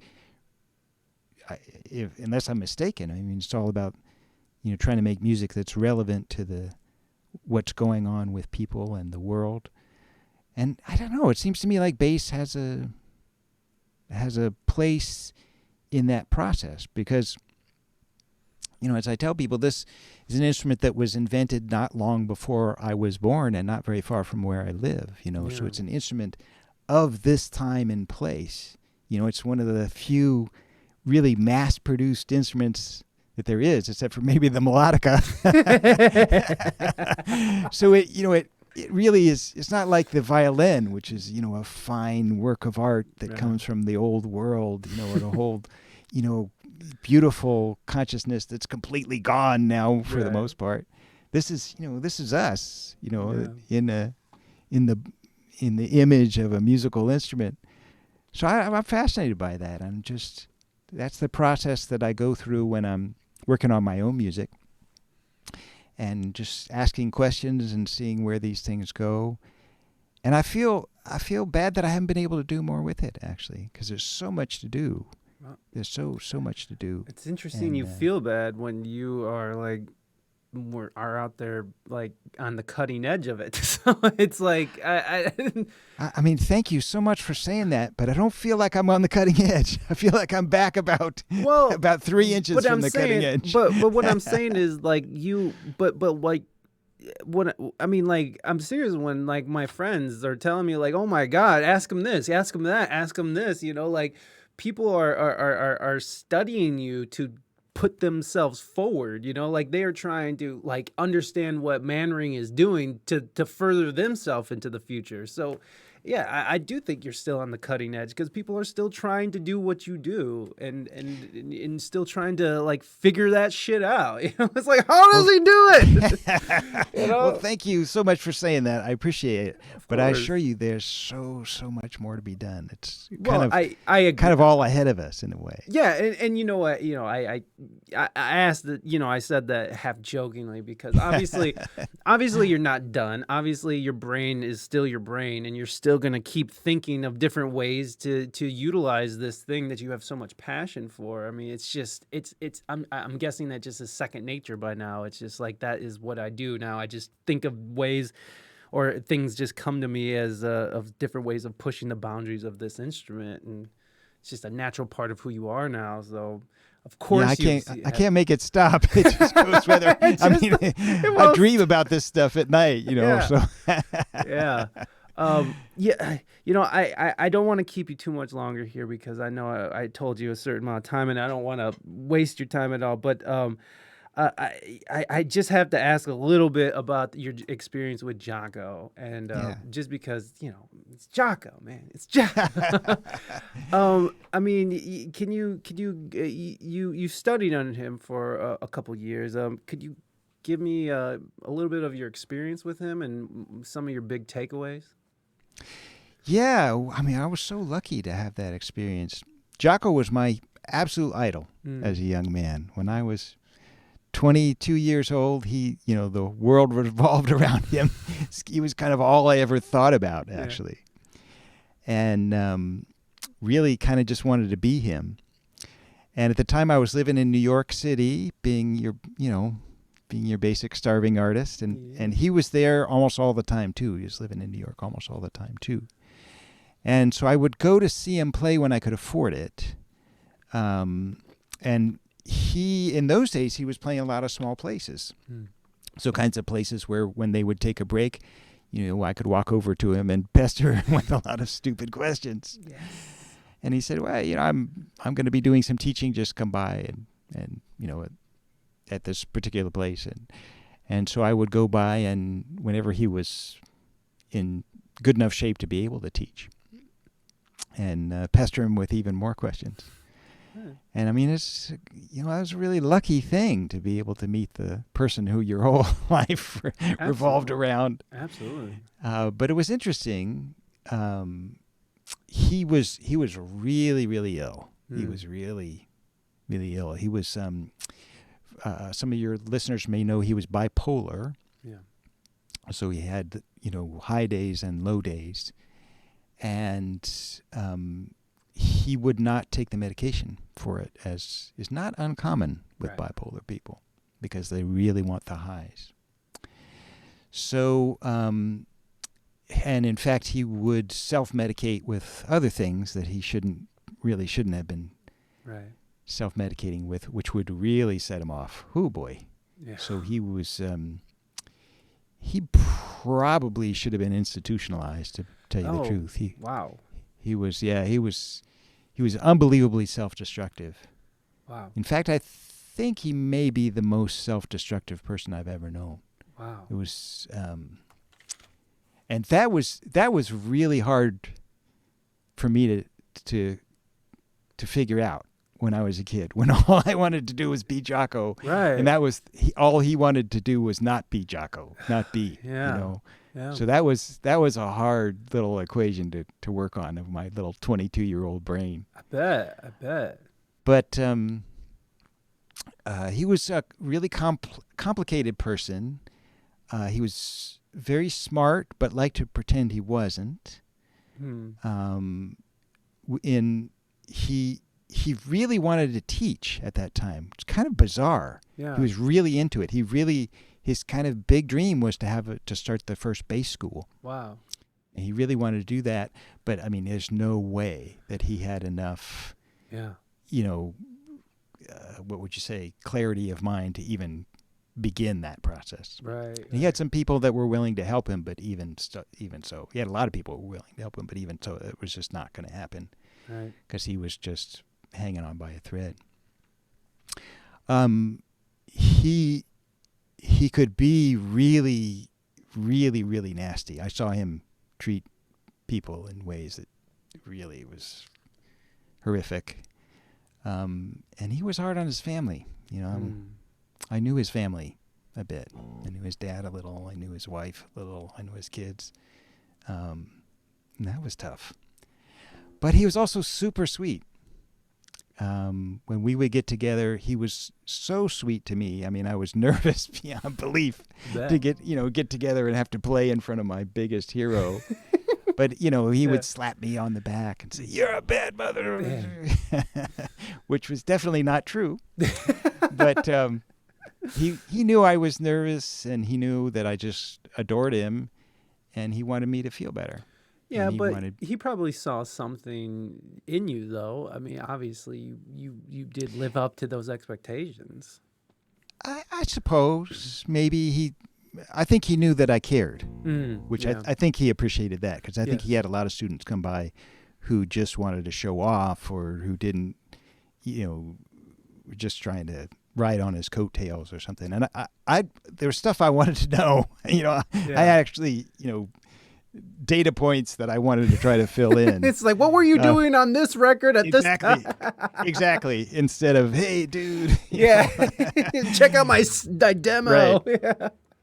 And that was kind of odd, because he didn't think about a lot of that stuff, in spite of the fact, as I say, he was very intelligent. So we spent a lot of time where I would ask him something, and he'd say, "Gee, I never really thought about it." And I would try to play it for him, and he'd say, "Oh, right. No, try it this way." And I would say, "Do you play it this way because of that?" And he'd say, maybe, I guess. It was really pretty interesting, the whole process. It's really interesting to think about, you know, these people who we consider, like, you know, true geniuses of whatever they're doing, is like that is just what they are. That's just what they do. You know, like, they don't really understand it or try to understand it. It's just what's happening, right? You know, like, that's just what it is. And he was especially weird because he both understood and didn't understand it. It was really weird because, I mean, we could talk about, you know, all kinds of technical musical jargon, and he was, you know, he knew all that stuff, was right there with it. But then there were some things, you know, like, sort of like, that he didn't really think about that much, or hadn't thought through all the way. Just did, as I say, it's, you know, he's a kind of a complicated person that way. Sure. But he was a sweet guy. He was a sweet guy underneath all that, but he was bound to self-destruct, and eventually did. Yeah. So that was a sad. It is. I mean, the whole thing was sad in a lot of ways. He was largely a laughingstock in New York. Really? When I was there. Yeah. Really? Yeah, they didn't respect what he was doing? Oh man. Holy shit. I mean, there was a handful of people that did, but a lot of the clubs wouldn't hire him. Wow. I mean, you have to understand, he burned bridges as badly as bridges can be burned. Yes. That, you know, his behavior I get His that. behavior was so fantastically erratic. Yeah. I mean, a lot of clubs wouldn't book him just because they didn't know if he'd show up. Right. And, he'd show up and not have an instrument. And or Yeah. he'd, Yeah. he'd destroy things. And, it was a tough thing. But as I say, underneath a lot of that trouble and illness, really, there was a really good person. And I should say a great father, really a good dude. Yeah. But it really got overshadowed by, I think, the illness and the substance abuse, I would guess, was what overshadowed that. But it's hard to say. Yeah. It's hard to say if there weren't some other things going on. I don't know. Yeah. Yeah, but you just wish we had that. I wish we knew what we knew now about psychology then, so like he could actually get, proper help. I don't know. If that's the case. I don't think that was the issue in his case. Really, I'm not an expert. Me neither. I just. But he's Peter Erskine, the drummer who was in Weather Report. His dad was a heavy duty psychiatrist in New York. So super duper expert. And was treating Jaco for a while. Oh, wow. And Jaco was committed for a while in Bellevue, in the mental hospital in Bellevue. And they were taking care of him. And I would notice, he'd have his days would vary incredibly. And I think it was, how much, if he was on his medication or if he was on other substances, I think was what was the cause of that. Yeah. But I mean, he could be really lucid and really with it, or he could be just like, yeah, this guy should not be walking around. This is really, really, really crazy. Yeah. You never quite knew what you were going to get. Yeah, that's a shame, but his music lives on, man. He's a legacy. It does. He's a legend, he gave us some incredible gifts of music. That's for sure. So we can end on a nice note and not the sad Jaco note, which it's a sad story, but again, the music lives on, and that's the beautiful part about this. Is there any bassists that or musicians in general that today that stand out to you that you really respect that are coming up in the scene right now? Unlike everybody else my age, I think this is a great time for music. I think it's awesome. Really? Yeah, I think so too. I think so too. You think so too? No, I think it's a great time for music. Yeah. Oh, I'm so glad. Yeah, I get the impression that I know what you're saying of us. though. Like I know a lot of people who are just like music is garbage, and I was like, what are you talking about? There's just so much, and it's like you're not looking in the right place. You're just not. I think I know what they mean. There's certain things that happened, whatever, in the 60s or 70s that kind of aren't happening now, which is weird. Yeah. But like what?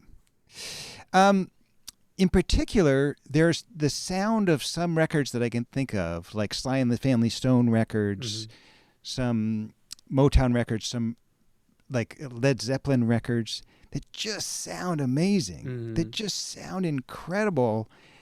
And I never hear records that sound like that anymore. But we have records that sound amazing in other ways.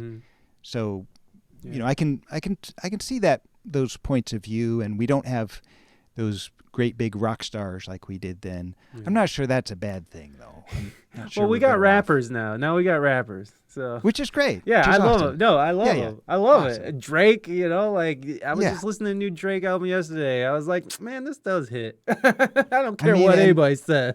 Some amazing things they're doing that, just like, wow, who would have thought to do that in music? Some of the rhythmic things that are happening. Oh, absolutely. Even rappers that are the way they rap are it's getting crazy. Like they're just it's literally like they're turning it into jazz. Like just the way that their cadences are just so they're just drawing from every era. They're drawing from every like all of hip hop history is like being just spat out, and it's really interesting. but rappers don't have synchronized dancing like the Temptations had. Yeah, maybe that's the thing. That's true, Bonnie. Maybe if that. they had synchronized dancing, maybe then more people would appreciate it. But is there any bassists in particular, maybe young cats coming up right now that you really are respect? I can't name names because every time I do, I'm going to forget somebody. Okay, no worries. I can't do that. No worries. But in bass, in music, there's a whole bunch of great stuff going on, kind of across genres. There's just a lot of amazing things happening. Some of my students even are doing wonderful things, which is really great to see. Yeah, that's awesome. And there's so much more to do. So I think if whatever kind of music you're interested in, if you do a little bit of digging, and it doesn't take much these days. Not at all. Spotify. I mean, just a couple of clicks Yes. and find out, like, if you like somebody, find out who they listen to and it's all where there. they got their stuff from. It's all there. Yeah, you don't have And to just- look on the back of an album and then go No. and look it up in a magazine and then go into the library and hopefully they have that obscure album they were featured on. Yeah. Right. Yeah. So I would just, kind of encourage overall the open-minded listening, and maybe get off your regular playlist once in a while and see what happens. Pop on some Michael Manring. Well, I would be very grateful. Thank you. Check out Say Small that, Mike. Small Moments, the latest album from our guest today. Go out and check it out. I promise you, if you put it on and you're studying or something and you're just chilling, or even if you want to like meditate, I think it would be a wonderful thing. It was interesting when I went on your Spotify, your most popular stuff is all your meditative stuff. Right, isn't that crazy? That's so interesting. I don't know where that comes from, but yeah. So this really super new age. That's what I'm saying, I man. mean, it's literally meditation music. Right, Yeah. you're like you're still like, and that's the thing. You say you're not on the cutting edge, but I think you still are. I think you still have. I do. I mean, I really do. I really do think that people are, people are still reaching for the Manring. They're still like looking to you for what they are going to do in the future. So, well, you're really nice to say that, Mike. what's the hertz thing? I was gonna say, because like one thing is like 5 hertz on the Spotify. But some of the songs have hertz in it. Is it just like? Yeah, I work with a really interesting musician named Stephen Halpern. Yes, I work that's with his him name. fairly, every once in a while. He lives not too far from here. Oh, good. And he is one of the real pioneers of New Age music. He was one of the first people to do it. He came up as a jazzer, but really got interested in music and healing, music and consciousness, music and meditation. Yeah. And he's explored all these different kinds of aspects. And this is one of them, is what happens if you have in one way or another, you have a preponderance of some vibration in music. And there's good empirical evidence now that when you listen to music, your brain waves will synchronize with whatever the main frequencies going on in the music are. And we don't know what brain waves do. We don't know what process they serve in the brain. We can measure them. We know what's happening, but we don't know what they're for. Why are they there? No, Yeah. my wife has all these. I got her these sound bowls. She has 7 for all 7 chakras. Oh, awesome. Beautiful. And man, the response she gets, because she'll do this on stream. Hey, what's up, Ziggy? And actually, Ziggy is who I was going to talk about.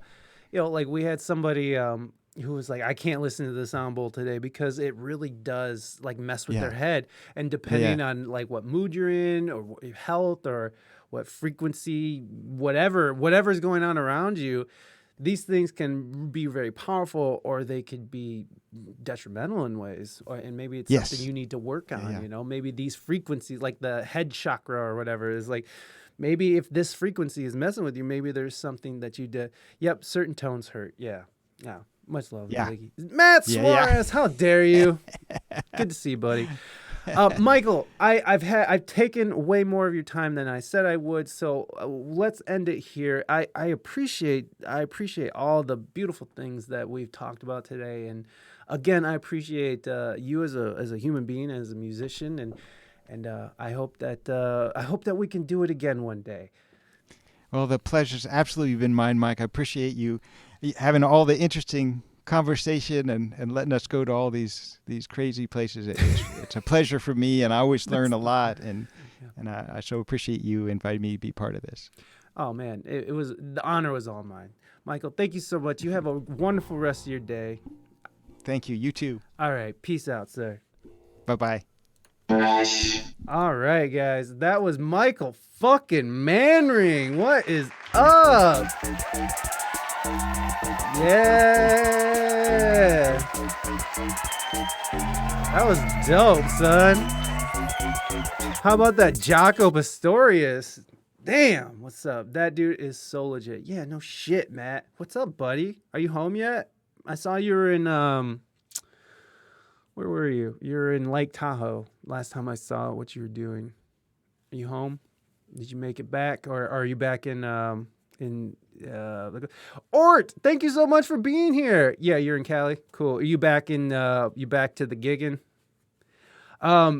Yeah, no doubt. Or if you like what we do, this is what we do here. We talk to musicians.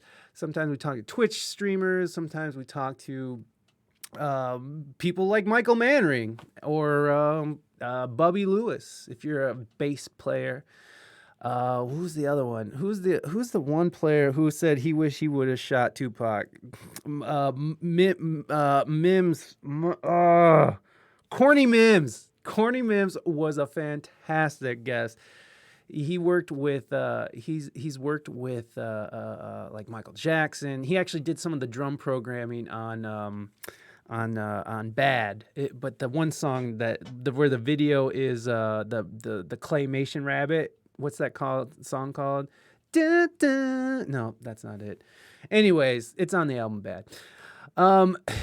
Anyways. Yeah, so if you like that kind of stuff, there's a whole bunch of episodes in the back catalog. We got about 350 episodes. So if you're interested and anybody new, please come back. We do it this is how we do it. Our conversations can be music, it can be about culture, about cancel culture, about censorship, Matt's favorite. Speed something. Yeah, it's Speed Demon or something. Okay, so